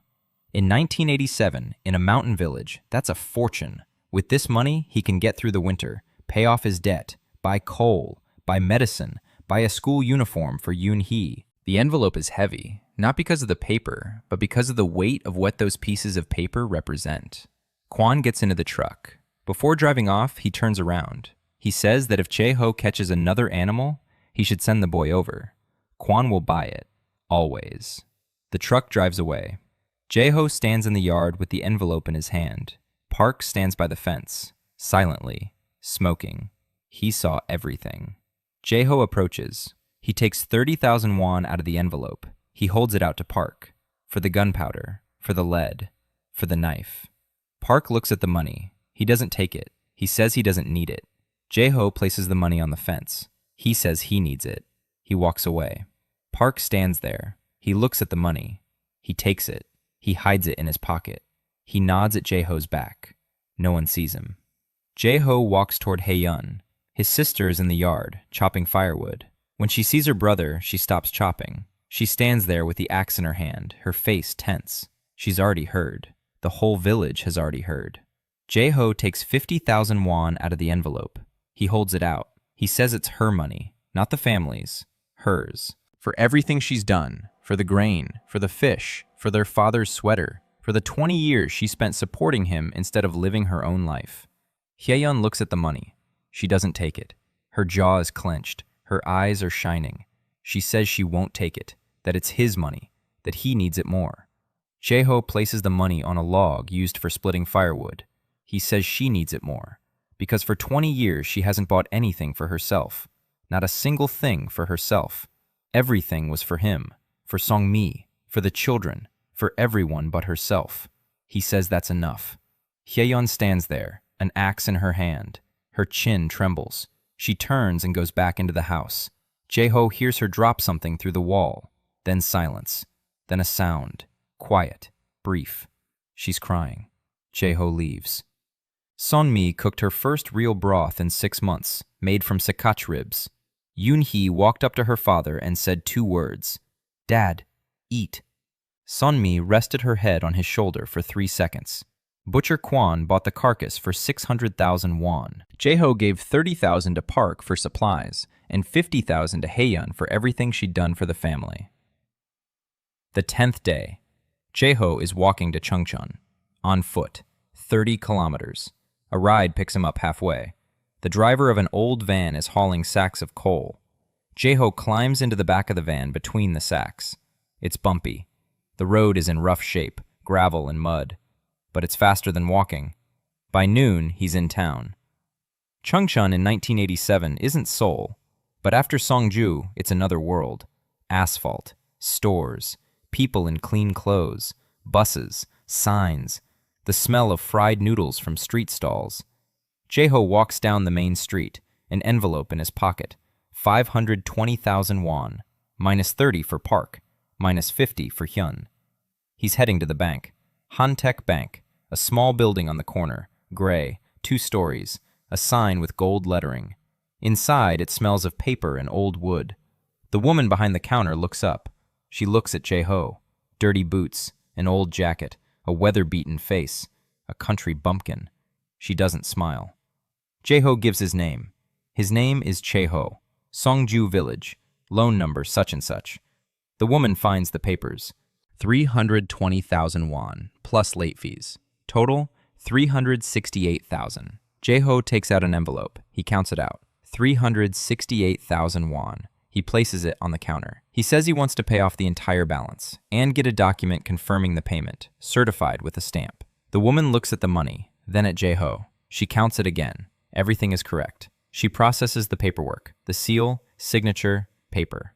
Jae-ho takes the paper, folds it, puts it in his inside pocket, close to his body. This paper is worth more than the money. This paper means the house belongs to him, that Sun-mi won't sign anything in the loan shark's drunken office, that Yoon-hee will stay at home, that Min-soo will sleep under a roof. He leaves the bank. He has 152,000 won left in his pocket. Is that a lot or a little? In Seoul, it's nothing. In the village of Songju, it's 4 months' worth of living if he doesn't splurge. He heads to the market. He buys coal, 20 sacks. He negotiates with the truck driver to have it delivered to Songju. 15,000 for delivery. The driver agrees. He'll deliver it tomorrow morning. Jae-ho continues through the market. He buys grains, rice, real rice, 10 kilograms, barley, 5 kilograms, salt, sugar, vegetable oil, dried fish, red pepper, soybean paste. He shops methodically. He calculates each purchase in his head. He subtracts it from his remaining balance. The balance. Bread and warmth for 3 months. Then he'll need to earn more money. But that's later. Right now, it's 3 months. 3 months is time. Time is opportunity. He goes to the pharmacy. He buys medicine, antibiotics, fever reducer, cough syrup, burn ointment, bandages, iodine. The pharmacist looks at the list and asks if he's a doctor. Jae-ho says no, just in case. The pharmacist shrugs and sells them to him.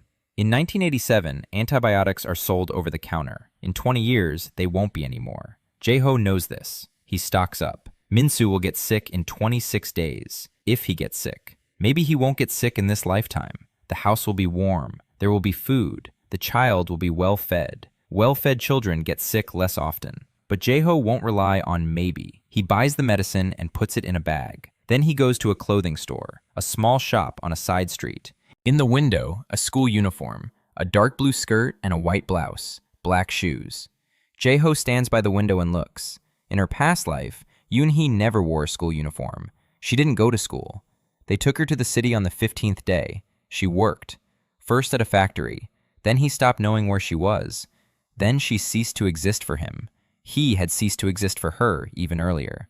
He walks into the store. He asks for sizes for an 11-year-old girl, a skinny one.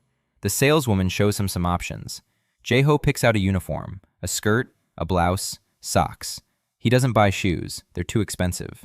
Later, he wraps them in paper, carries them.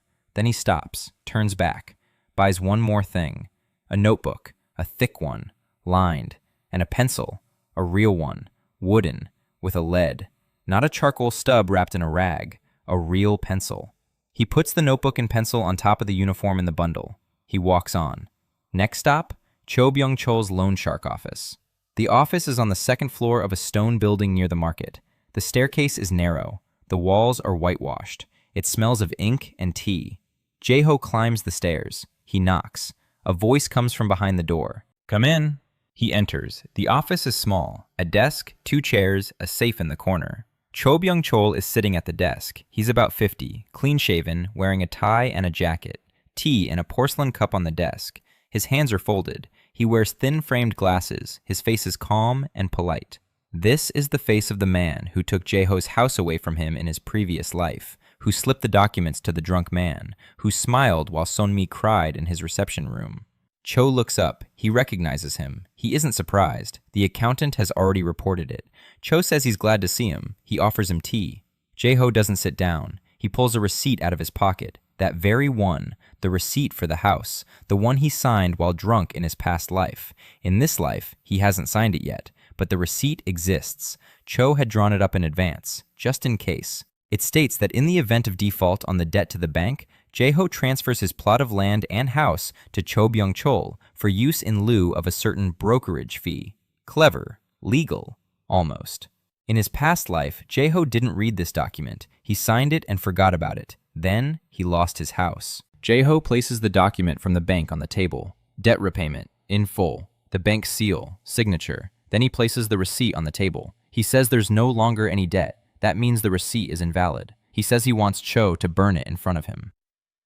Cho looks at the documents, the debt settlement, and the receipt. He picks up a cup of tea, takes a sip, sets it down, and smiles. He says, "Of course." He takes a lighter out of his desk drawer, picks up the receipt, he lights it. The paper burns. Ash falls into the ashtray. Cho looks at Jae-ho over the burning paper. He smiles. Jae-ho looks at Cho. He doesn't smile. They both know this isn't the end. It's the beginning.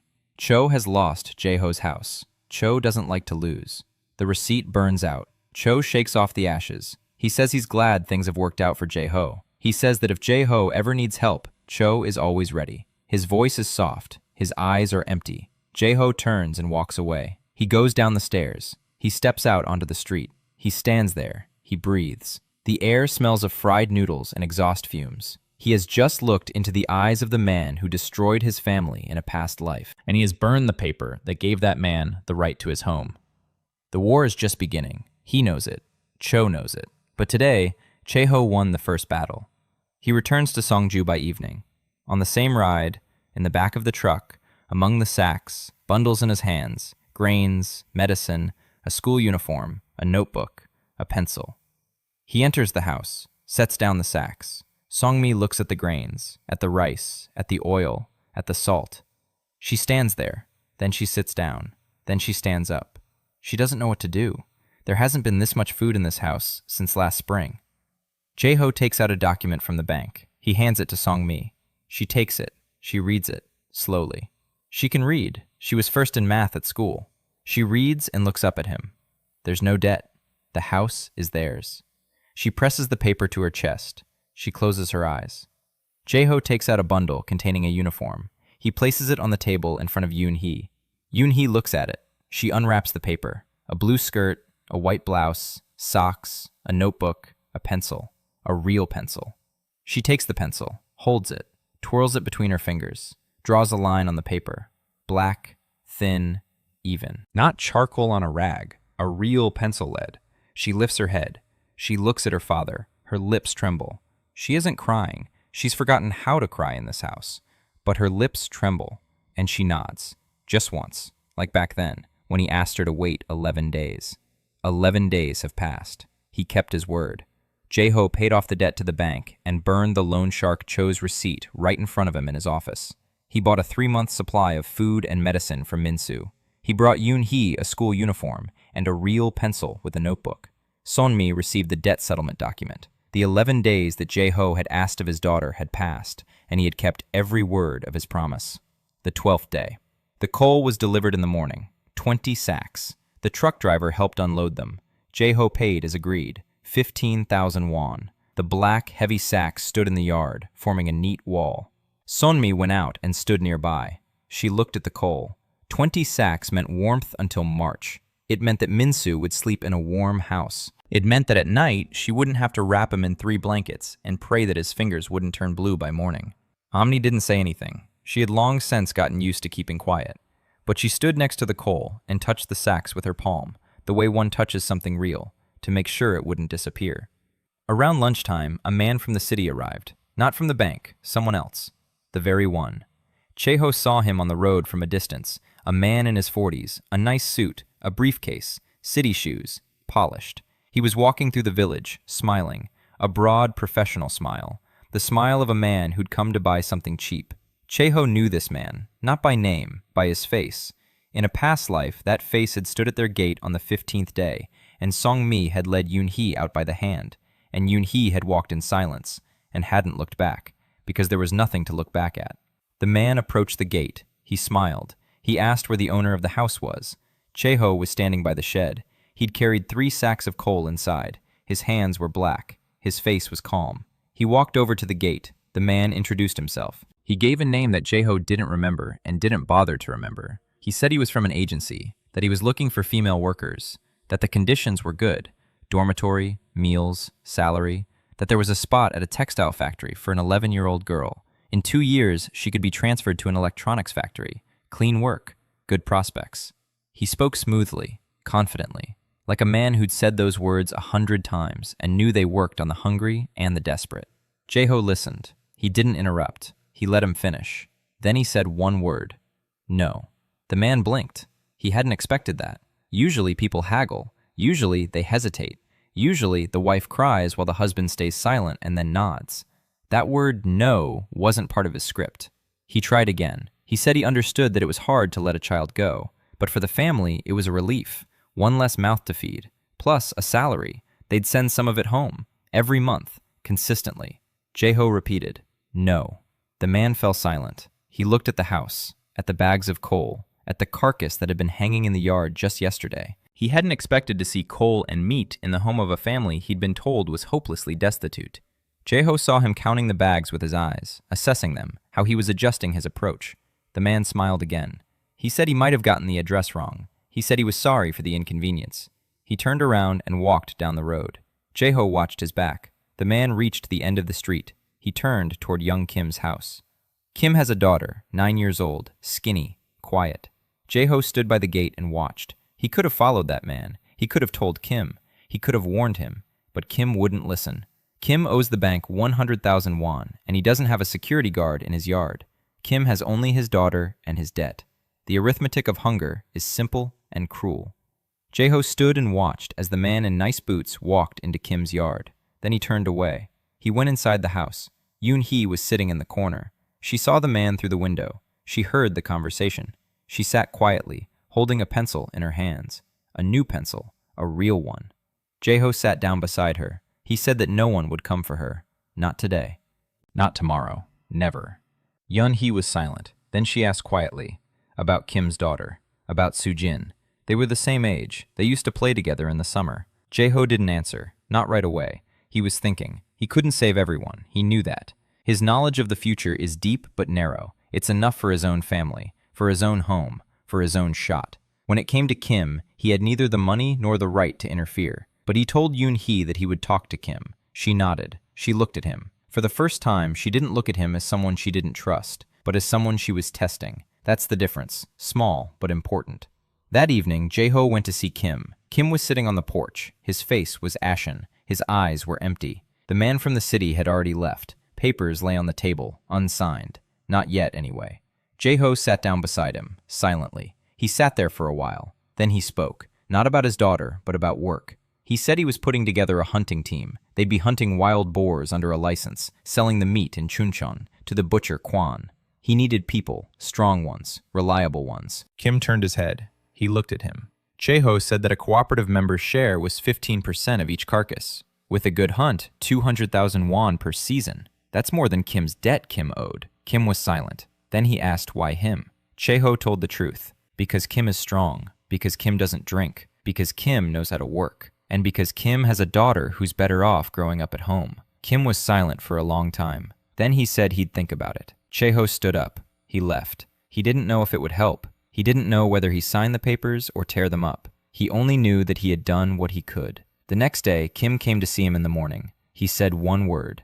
I agree. He had burned the papers from the man in the city in the stove that night. Jeho nodded. He shook his hand. The 12th day turned into the 13th. The 13th into the 14th. The days passed. Faster. Easier. The house was warm. There was food. No debt. Min-soo was eating well. His cheeks had filled out. Sunmi cooks every day, and the house smells of food, not emptiness. Yoon-hee visits the neighbors, not for salt, but to play with Soo-jin, who's still there. On the 20th day, Jeho was waiting for Min-soo to get pneumonia. He waited and feared it. Every morning, he checked his son's forehead. He listened to his breathing. He counted his breaths. Clear, steady, no wheezing. The 21st day, the 22nd, the 25th, 30th. Min-soo didn't get sick. In a warm house with food and coal, the 6-month-old baby didn't catch the pneumonia that had killed him in a cold house without food or coal. On the 30th day, Jeho stood over the cradle and looked at his healthy, sleeping son. He knew the medicine was in the bag under the bed. He knew it hadn't been needed. He knew that on this day in his past life, he had been drinking soju at his neighbor's house while Min-soo's cough grew worse and worse, and Song-mi wrapped him in rags because there weren't enough blankets. The 30th day had passed. Min-soo was healthy. The line of fate had been broken, the first line. He went to see Park that evening. He sat on the porch. He lit a cigarette. Park smoked beside him, in silence. 2 hunters on the porch. Then Park said that Cheho had changed, not as a compliment, as an observation, as a fact. Cheho asked in what way. Park said that Cheho used to look down, but now he looks straight ahead. Cheho didn't answer. He smoked. He looked at the mountains. The second month. The hunting party had started working. Cheho, Park, Kim Jr., and Huang from the village below. Park had brought Huang along. He said the man was strong and quiet, the 2 best qualities for a hunter. Cheho agreed. 4 of them. Enough to start with. The first wild boar hunt went smoothly. Not a wild boar, just a regular pig, about 80 kilograms. Cheho led the group. He pointed out the tracks. He explained. The animal fed right here. It lay down right here. It turned right here because the wind shifted. Here, it picked up speed because it sensed water. Park listened in silence. Then he offered his own take. A shapeshifter, or a mountain spirit, or a blind spirit. It was already familiar to them. Kim listened with his mouth agape. Huang listened and took it all in. They bagged the carcass on the 3rd day. Cheho fired. 1 shot. Clean kill. They took the meat to Quan. 80,000 won. They split it up. Cheho took 30 as the organizer. The rest got 15 each, and 5 went into the common fund. Park said he wouldn't take the money. Cheho said he would. Park took it. In the 2nd week of the 2nd month, Cheho went to Quan's place in Chungcheon, not for the money, just to talk. He wanted to understand the market. In his past life, he'd never thought about the market. He hunted, he sold, he drank. Now he was thinking. Quan sat in his shop. Meat hung on hooks, the smell of blood and cold. Quan poured tea. He sat across from him. He listened. Cheho asked, "How much does wild boar meat cost in Seoul? How much in Wonju? Who buys it? Who resells it? What's the markup? What's the volume?" Quan answered, slowly, appraisingly. He looked at Cheho and didn't recognize the village hunter. He saw a man asking the questions of a businessman. Quan said that in Seoul there are 3 restaurants that take game, mountain game, organic. The price is double that of Chungcheong, but a steady supply is needed. 1 carcass a month isn't a business. 4, now that's a deal. Cheho nodded. He did the math. 4 carcasses a month. Realistic. There are more wild boars in the mountains than people. The problem isn't the hunt, it's the logistics. How to get the meat there fresh. Ice. He needs ice. Or salting. Or drying, he thought. Quan watched. Then he said he'd introduce Cheho to his daughter. She handles the books. She understands numbers. Cheho froze. Quan's daughter. Chae Sun-yun, 22 years old, glasses, businesslike. In his past life, he'd never met her because he'd stopped visiting Quan after his first and last failure. Now he would meet her. Quan called out to the back room. A young woman came out. Short, thin, glasses with thin frames, hair tied back in a ponytail. Her hands were stained with ink. She had been counting something when her father called her. Quan introduced him. Cheho, a hunter from Songju, the one who took down the Black Ridge. Song-yun looked at Cheho. No smile, appraisingly, just like her father, cut from the same cloth. She said she'd heard. She asked how much he'd gotten for the carcass. Cheho said 600. Song-yun said that wasn't enough, that her father had sold the meat for 1,200,000, that the markup was 200%, that with stable supplies, Cheho should be getting no less than 40% of the retail price, not 30. Quan choked on his tea. Song-yun wasn't looking at her father. She was looking at Cheho. He was looking at her. He saw in this 22-year-old girl with ink-stained fingers what the whole world would see in 20 years, if she were given a chance. Intelligence, a knack for business, honesty that cuts like a knife. He said she was right. He said he wanted to discuss the terms. Song-yun sat down at the table. She took out a notebook, a pencil. She began to calculate. Quan sat next to her, watching his daughter, who, right in front of him, had restructured the pricing of his own business in 10 minutes. He didn't know what to say. Cheho knew. He told Quan that his daughter was smarter than both of them. Quan grunted, but he didn't object. By the 3rd month, the cooperative had secured 3 carcasses. Quan took everything. Song-yun drew up a contract, handwritten on a sheet of notebook paper, but with figures, percentages, and a delivery schedule. Cheho signed it. Quan signed it. Song-yun signed as a witness. The money started coming in. Not a lot, but steady. Enough. Cheho paid Park, Kim, Quan. He saved up, bought supplies, repaired the house. A real renovation. Not just patching things up, but a proper renovation. New floorboards, a new window frame, a door that closes tightly. Sonmi walked around the house and touched the walls, just as she used to touch the bags of coal. She was checking to make sure they wouldn't disappear. In the third month, Yoon-hee started school, in town, 30 kilometers away, hitchhiking every day, a new uniform, a notebook, a pencil. On her first day of school, she climbed into the back of a truck and didn't look back, just as she hadn't looked back in her past life when she left for the city. Only this time, she wasn't heading to the factory, she was going to school. Jae-ho stood by the road and watched the truck drive away. Sung-mi stood beside him. She was holding his hand. For the first time in 6 years of marriage, she was holding his hand in public, in front of people, in broad daylight. In her 4th month, Song-yeon arrived in Songju. For the first time, she brought a new contract, a restaurant in Wonju, a good one. She wanted venison. Song-yeon was businesslike and composed. She showed him the numbers. She explained the terms. Jae-ho listened. He nodded. He signed. Son-yeon stayed the night. She spent the night at Park's place. In the morning, before leaving, she approached Jae-ho. She said she had an idea, a cooperative, not a work collective, a cooperative with bylaws, a bank account, and a license, an official one. Jae-ho said he'd think about it. Son-yeon nodded. She left. Park was standing by the fence, smoking. He said the girl was sharp. Jae-ho agreed. The cooperative got off the ground and secured its first 3 carcasses within 2 months. Jae-ho met Son-yeon, the butcher's daughter, who restructured the pricing and drew up the first contract. Yoon-hee started going to school. Son-mi began holding her husband's hand. Son-yeon suggested setting up a real cooperative instead of a work collective. The 5th month, the cooperative was registered. Son-yeon finalized the paperwork in Chungcheon, the bylaws, a bank account, and a hunting license. Everything was official. Jae-ho stood in the registration office and watched as the officials stamped the documents, a round red stamp on the paper stating that the Kambon Hunting Cooperative, Kambon, exists. Park chose the name, the Kambon Saddle, the place where Jae-ho bagged the ridge. Park said it was a good name. Jae-ho agreed. By the 5th month, there were 6 people in the cooperative. Jae-ho, Park, Kim, Hwan, and 2 from neighboring villages. Hunters, not young, experienced. Park brought them in. The work went on. 4 carcasses a month, sometimes 5. Kwan took it all. Son-young counted the money. Money came in, not wealth, but a comfortable living, a stable, steady income. Son-mi stopped waking up at night to check the lock on the door. She slept peacefully, for the first time in years. Min-soo was growing. 9 months, then 10. Healthy, strong. He started crawling. Then he started pulling himself up by the edge of his crib. Jae-ho carved a wooden rabbit for him, in the evening by the hearth. A little rabbit from a lump of linden wood. Long ears, a short tail, roughly carved.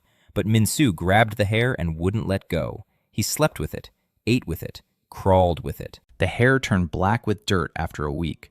Son-mi scolded him. She washed it. Min-soo screamed. Jae-ho carved a second one, just in case the first one got lost. In the 5th month, what Jae-ho had been waiting for and fearing happened. Poachers. A gang from the Gyeonggi provincial border. 4 of them. They were hunting bears. Bile. Smuggled to Hong Kong. Bear bile was worth a fortune. 1 bladder was a year's wages. They came to the Gangwon Mountains because the bears had been hunted to extinction in Gyeonggi. There were still some here. Jae-ho found out about them from Hwan. Hwan had seen strangers' tracks on the northern slope. Traps, steel ones, large ones, for bears. Jae-ho went to check them out. He found 3 traps, professional ones, expensive ones. These weren't set by locals. Locals don't set traps for bears. Locals are afraid of bears. A bear in the Gangwon Mountains is almost a god. You can hunt it, you can't trap it. That's not the law, it's a rule, as old as the mountains. Jae-ho took down the traps, all 3 of them. He carried them back to his place, hid them in the shed. 2 days later, they came to him, at night. 4 of them, 1 older man, 3 young men. Strong, angry. The older one spoke calmly. He said someone had taken down their traps. He said it was expensive equipment. He said he wanted it back. Jae-ho stood in the doorway of his house. Behind him were Song-mi and the children. He said he had the traps, that he'd return them if they left these mountains. The older man laughed, quietly, menacingly. He said they'd leave when they were done, that it was their business, that a village hunter had better not meddle in the affairs of important people. Jae-ho remained silent. He watched. He knew this type of person. In a past life, he'd worked as a guide for people like them. Tough, businesslike, unemotional. They'd kill if necessary, not out of malice, out of necessity. He said he wouldn't return the traps, that the mountains were vast, that they'd be better off heading west. There were bears there, too. The older man stopped smiling. He looked at the house, at the window where a light was on. He said he'd think about it. They left. Jeho stood by the door and listened as their footsteps faded along the frozen trail. He knew they'd come back. Not today. In a week, maybe 2, when they decided the talks were over. He went to see Park. He told him what had happened. Park listened. He smoked. Then he said there were 6 guns in the village. Jeho said he wouldn't shoot at people. Park looked at him. He said he didn't want to either, but if they came to his house at night, he wouldn't ask if they wanted tea or not. Jeho thought about it for 2 days. Then he found a solution. Not a violent one, something else. He drove to Chungcheong. He went to the police station. He filed a report. Poaching, bear traps, illegal hunting, smuggling. He described the location. He described the people. The police officer took down the details. Boring, without enthusiasm.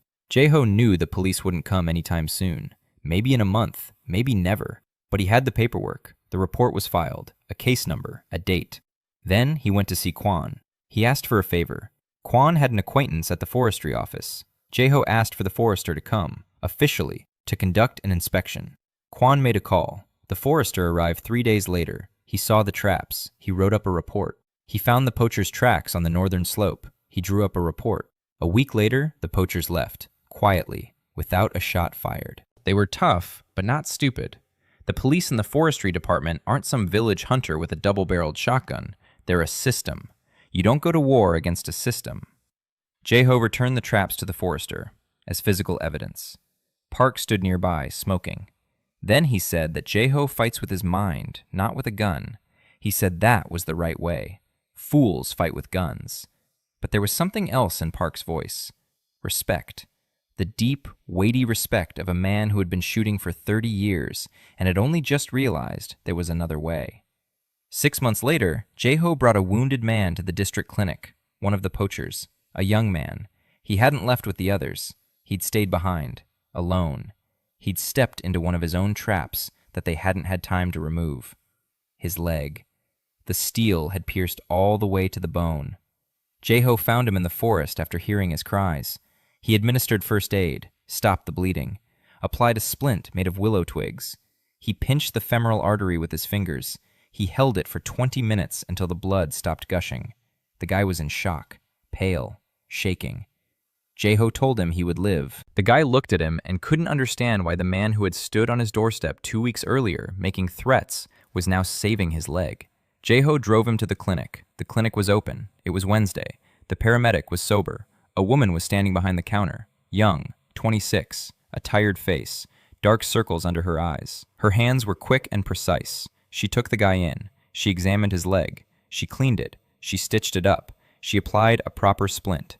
She worked in silence, professionally.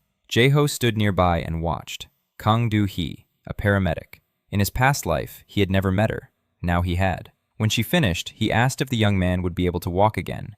Do-hee looked at him. She said yes, thanks to whoever had applied the splint and stopped the bleeding. She said the work was clean, professional. She asked where he'd studied. Jeho said nowhere. Do-hee looked at him for a long time. She didn't believe him, but she didn't argue. Jeho left. The poacher stayed at the clinic. 3 days later, he left. Jeho didn't know where, but Do-hee remembered. A man from the village who bandages wounds like a military surgeon and says he never went to school. The cooperative is registered and operating steadily. A gang of poachers came to the mountains and threatened Jeho, but he resolved the issue through the police and the forestry department without firing a single shot. He saved the wounded poacher and brought him to the clinic, where he met paramedic Kang Do-hee. Minsu is healthy and growing. Yoon-hee goes to school. The 9th month. Fall again. Almost a year has passed. A new teacher arrived in the village, Park Ji-yu, 25 years old, fair-skinned, smiling, wearing a knitted sweater. She arrived by bus from Seoul with a single suitcase and the smile of someone who doesn't yet know where she's ended up. The village school is a single room, 8 students, a chalkboard, a stove in the corner. Ji-yu walked into that room and didn't flinch. She sat down at the desk, opened the textbook, began to work. Jeho saw her on the 3rd day. She was walking down the road with books tucked under her arm. The wind ruffled her hair. She tried to fix it and dropped a book. She bent down, dropped a second one. She laughed at herself. She picked them up. She walked on. Jeho stood by the fence and watched. Park Ji-yu, his second wife. in a past life. The woman he loved. The woman who died because he drank away the money for her surgery. The woman he killed with his weakness. She was walking down the road, alive and well, laughing because she dropped her books. She's 25. She doesn't know him. She doesn't know that a tumor is growing inside her. A small one, in the early stages. It can be removed now. In 5 years, it will be too late. Cheho stood by the fence and counted the days. He has time, but not forever. He needs to send her to the doctor. Now. Soon. But how? He's a stranger from the village. She's a young teacher. He can't just walk up to her and tell her she has cancer. She'll think he's crazy. He thought about it for 3 days. Then he went to see Do-hee, the nurse, at the clinic. Wednesday. Do-hee was behind the counter, tired. But her eyes were lively. After the incident with the poacher, she looked at Cheho differently, with interest, with a question. Cheho sat down across from her. He asked about medical exams. Could someone be referred to Seoul for a checkup? A full one? Do-hee asked who. Cheho said a teacher, a new one, a young one, but he had reason to believe she needed to get checked out. Do-hee asked what reason. Cheho fell silent. He couldn't tell the truth. He couldn't say that he knew the future. He said he'd noticed something. He said she got tired quickly, that she turned pale by evening, that she walked cautiously. Signs. He listed 4 signs he remembered from his past life. 4 signs he hadn't noticed back then and only realized when it was too late. Do-hee listened, her face serious. She was a paramedic, not a doctor, but she knew enough. She said that if his suspicions were correct, she'd need an ultrasound. In Seoul. Cheho asked how much it would cost. Do-hee named a figure. Cheho nodded. He said he'd pay for it. Do-hee looked at him. She asked why. For a woman he didn't know. Cheho didn't answer. Do-hee was silent. Then she said she'd talk to the teacher, as a paramedic, as a medical professional, a routine checkup, a referral. Cheho nodded. A week later, Do-hee examined Ji-yu. She found a lump. She wrote a referral. Ji-yu was scared. Do-hee reassured her. She said it was most likely nothing serious, but it needed to be checked. Cheho paid for the trip, through Hae-young, anonymously. Hae-young asked why. Cheho said he'd explain later. Hae-young looked at him with that look that meant she didn't understand, but trusted him. For the first time in 34 years, she trusted him without needing an explanation. Ji-yu left for Seoul. Tests, a tumor, early stage, resectable, surgery in 2 weeks. Cheho found out from Do-hee. He stood outside the clinic in the cold wind and listened. Early stage, resectable, 2 words. In a past life, he'd heard 2 other words. Late stage, inoperable. He stood there, breathing, just breathing. Cold air in his lungs, the wind blowing in his face. She'll live. Ji-yu returned a month later, after the surgery. Pale, thinner, but alive. Her test results were clear. She didn't know who had paid. Do-hee didn't say. Hae-young didn't say. Ji-yu returned to school. She taught the children, including Yoon-hee. Yoon-hee, who would come home and talk about the teacher who gave her extra math problems because Yoon-hee solved them faster than anyone else. Cheho listened and nodded. The 11th month, Cho Byung-chol returned, not in person, through intermediaries. 2 men came to the village, not the accountant, others, more important, more serious. They walked around the village. They talked to people. They asked about the cooperative, about the land, about licenses. Cho was expanding his sawmill. He needed land, land on which houses stood. Cheho knew this was coming. In his past life, Cho had bought up half the village, not for money, for debts. People signed papers they didn't understand, and a year later, found themselves homeless. Cheho formed the cooperative, all 6 of them, plus Song-yeon. She came from Chungcheon, with the documents. Cheho explained, Cho would put pressure on them, one by one. He'd make separate offers to each person. He'd try to buy each one off separately. Individually, they were weak. Together, they weren't. Song-yeon drafted a collective agreement. The cooperative members' land could not be sold without the consent of all members, unanimously. Everyone signed. 6 signatures, 6 seals. When Cho's people came to see Cheho, he showed them the agreement. He said the land wasn't for sale. Cho's people looked at the paper. They left. They reported back. Cho sat in his office in Chungcheon and looked at the copy of the agreement they'd brought him. 6 signatures. He knew what a collective agreement was. He knew it couldn't be circumvented, legally. He smiled. He stood up. He walked over to the window. He looked at the mountains. He thought. Cheho knew what Cho was thinking. He knew Cho wouldn't back down. Cho never backs down. He changes his approach. 2 weeks later, Cho sent a proposal, not a land purchase, a partnership. Investment in the cooperative, money, equipment, transportation, in exchange for a stake. A nice offer, generous, on paper. Jae-ho read it. He gave it to Song-yeon. Song-yeon read it for 2 hours. She found 3 clauses that, in a year's time, would give Cho control over the cooperative. 3 small clauses, among 10 pages, hidden in legal jargon. Jae-ho looked at Song-yeon. She was holding the papers. Her hands were smudged with ink, and her eyes were ablaze. She had found them, on her own, without any hints. He told her she had saved the cooperative. She said she had simply read it carefully. Cho's proposal was rejected, in writing, politely, with the 3 problematic clauses specified. Cho received the reply. He read it. He realized they'd seen through him. He realized who had seen through him. Not some country hunter, a young female accountant with ink-stained fingers. Cho folded the letter, put it in a drawer. The war continued. But now Cho knew he wasn't up against just one person. He was up against the cooperative, with the accountant, with the contracts, with the signatures. This was a different game. The end of the year, winter. Snow lay on the roofs of Songju in a thick, even layer. Smoke rose straight up from the chimneys. No wind. Frost. But it was warm inside Im Jae-ho's house. The stove was new. Haeyeon complained that it was too good. She said a stove like that was for the rich, not for them. Jae-ho said nothing. The stove gave off heat. Haeyeon grumbled and kept warm. It had been a year, 1 year, 365 days since that morning when Jae-ho woke up and saw the ceiling made of blackened planks. Over the course of that year, he killed a thug. He paid off his debt. He fed his family. He started a small business. He grew it into a cooperative. He fought off Yoon-hee. He saved Min-soo. He fixed up the house. He found Song-yeon. He found Do-hee. He found Jia. He saved Jia. He fought off the poachers. He fought off Cho. Twice. And not once did he shoot a person. Not once did he raise a hand. Not once did he get drunk. Not a single day. 365 days without vodka. In his past life, he didn't even last 2. Now it's 365. That evening, everyone gathered at the house. Not by invitation, they just came. That's how it turned out. Park was the first to arrive, with his pipe. He sat down in the corner, lit up, said he just stopped by for a smoke. Hyun was the second to arrive, with a pot of kimchi. Good kimchi. Spicy. She'd been making it for 3 days. She grumbled as she carried it in because Sunmi's kimchi never turns out right. Sunmi smiled. She wasn't offended.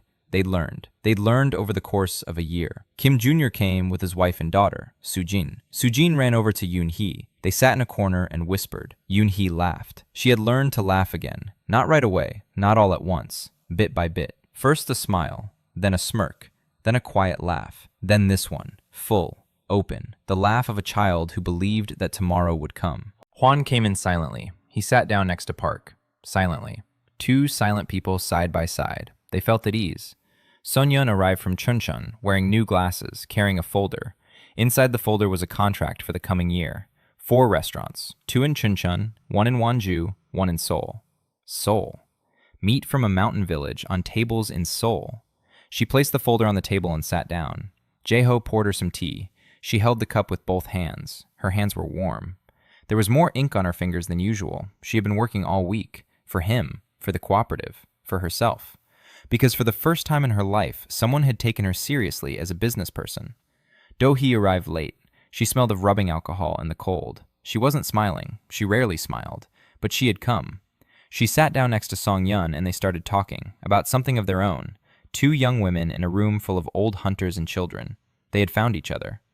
Ji-yu was the last to arrive, with a book under her arm, always with a book. She walked in and paused in the doorway. She looked around the room, full of people, full of warmth, full of the smells of food and smoke and kimchi. She hadn't known half of these people a month ago. Now, she knew them all. She walked over to the table. She sat down next to Yoon-hee. Yoon-hee moved over, closer, not farther away, closer. Sunmi was cooking. Broth, rice, meat, Hyun's kimchi, radish, pepper. She was cooking for 12 people, in a house that a year ago couldn't feed 4. She moved back and forth between the hearth and the table, her face calm and serene, and she hummed, quietly, under her breath, an old song. Jae-ho sat by the wall and listened. He heard that sound for the first time in 2 lifetimes. Sunmi was humming.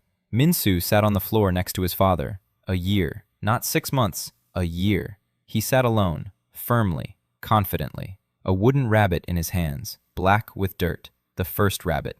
He didn't give it away. The second rabbit was a spare. He didn't need it. Min-soo chewed on the rabbit's ear and looked at the people around him. So many people. Noisy. Interesting. He wasn't afraid. He was home.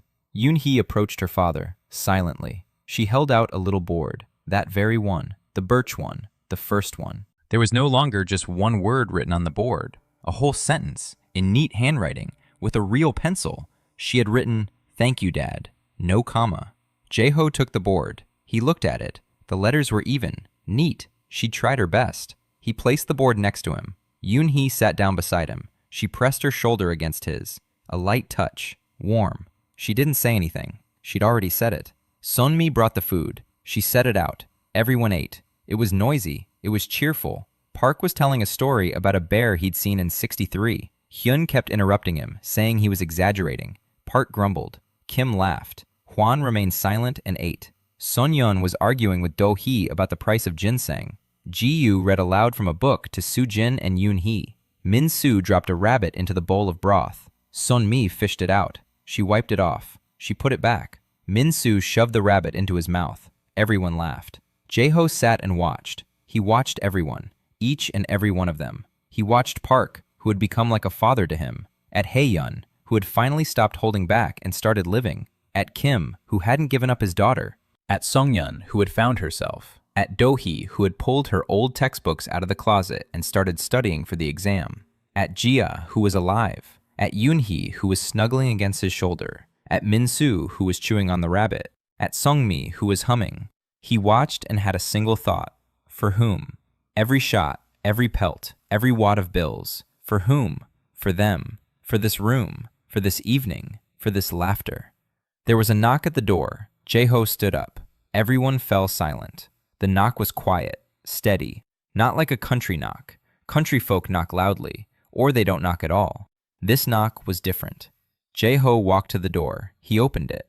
A man was standing on the threshold. A man in his 60s, tall, wearing an expensive coat, dark gray, woolen. On his feet, city boots with deep treads. Jae-ho looked at the boots. He remembered.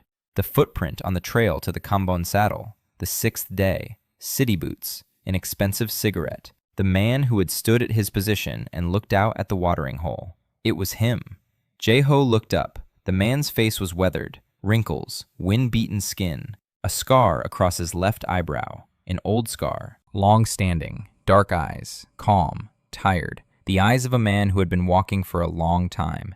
Not just today. For many years. The man looked at Jae-ho for a long time. Silently. Then he spoke. Quietly. Without anger. Without a threat. His voice was steady and heavy, like a stone at the bottom of a river. He said, "Hello. I've been looking for you for a long time. We need to talk about what you're going to do in 12 years. Or rather, about what you won't do, because I won't let you." Jae-ho stood in the doorway. Behind him was a warm room. Min-soo's laughter, Song-mi's voice, the smell of broth and kimchi. Before him stood a stranger with a memory of the future that Jae-ho didn't remember. A future in which he had become someone else. Someone so terrible that this man had traveled back in time to stop him. Jae-ho stood there, looking at this man, and he thought, what a future. What a 12 years. What he had done, or would do. Dreams, an office in Seoul, a woman with trembling hands, cold eyes, someone else's eyes, his own eyes. He remembered, or maybe he didn't. He felt it, somewhere deep inside, in that place where you keep the things you know but don't want to know. The man was waiting. Jae-ho closed the door behind him. He stepped out into the courtyard, quietly, so as not to disturb Min-soo, so that Yoon-hee wouldn't see him, so that Song-mi wouldn't stop humming. He closed the door and left the warmth behind him. He stepped out into the snow, into the frost, into the darkness.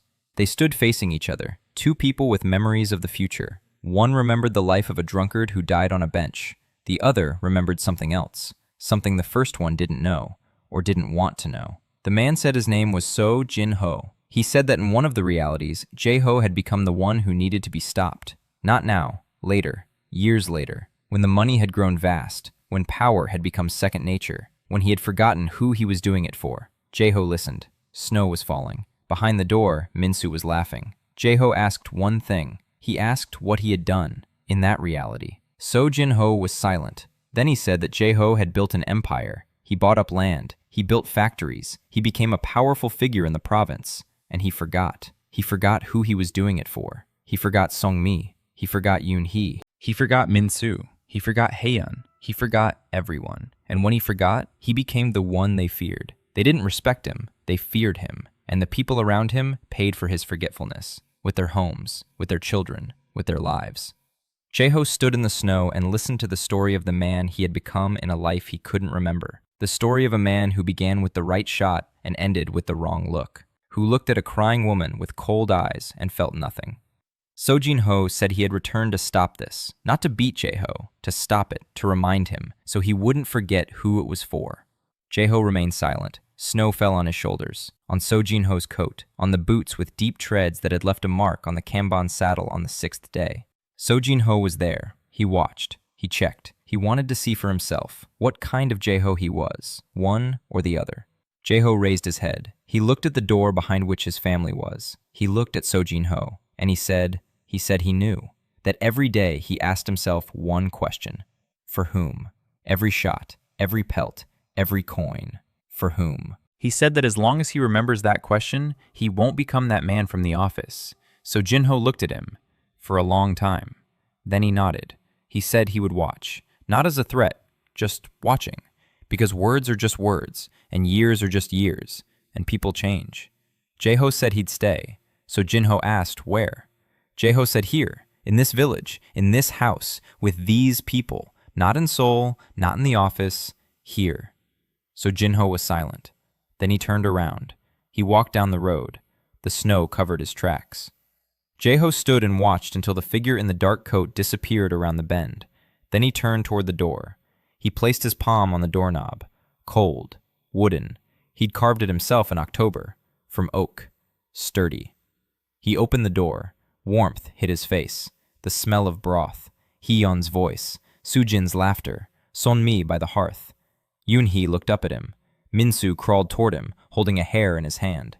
Jeho stepped inside. He closed the door. He took off his boots. He sat down in his usual spot. Yoonhee snuggled up against his shoulder. Minsu climbed onto his lap. The hair fell to the floor. Minsu didn't notice. He was warm, even without the hair. Sonmi turned away from the hearth. She looked at her husband. She saw his face, wet from the snow, calm. She asked who had come by. Jeho said that it was no one important. Sonmi looked at him. She didn't believe him, but she didn't ask any further. She turned back to the hearth. She added water to the broth. She said in an even voice, "Eat, it'll get cold." Jeho took the bowl, hot, heavy, full. He brought it to his mouth, and his hands didn't tremble. Not from the cold, not from fear, not from the vodka. His hands were steady, young, strong. The hands of a man who was 28 years old and had his whole life ahead of him. And he knew for whom.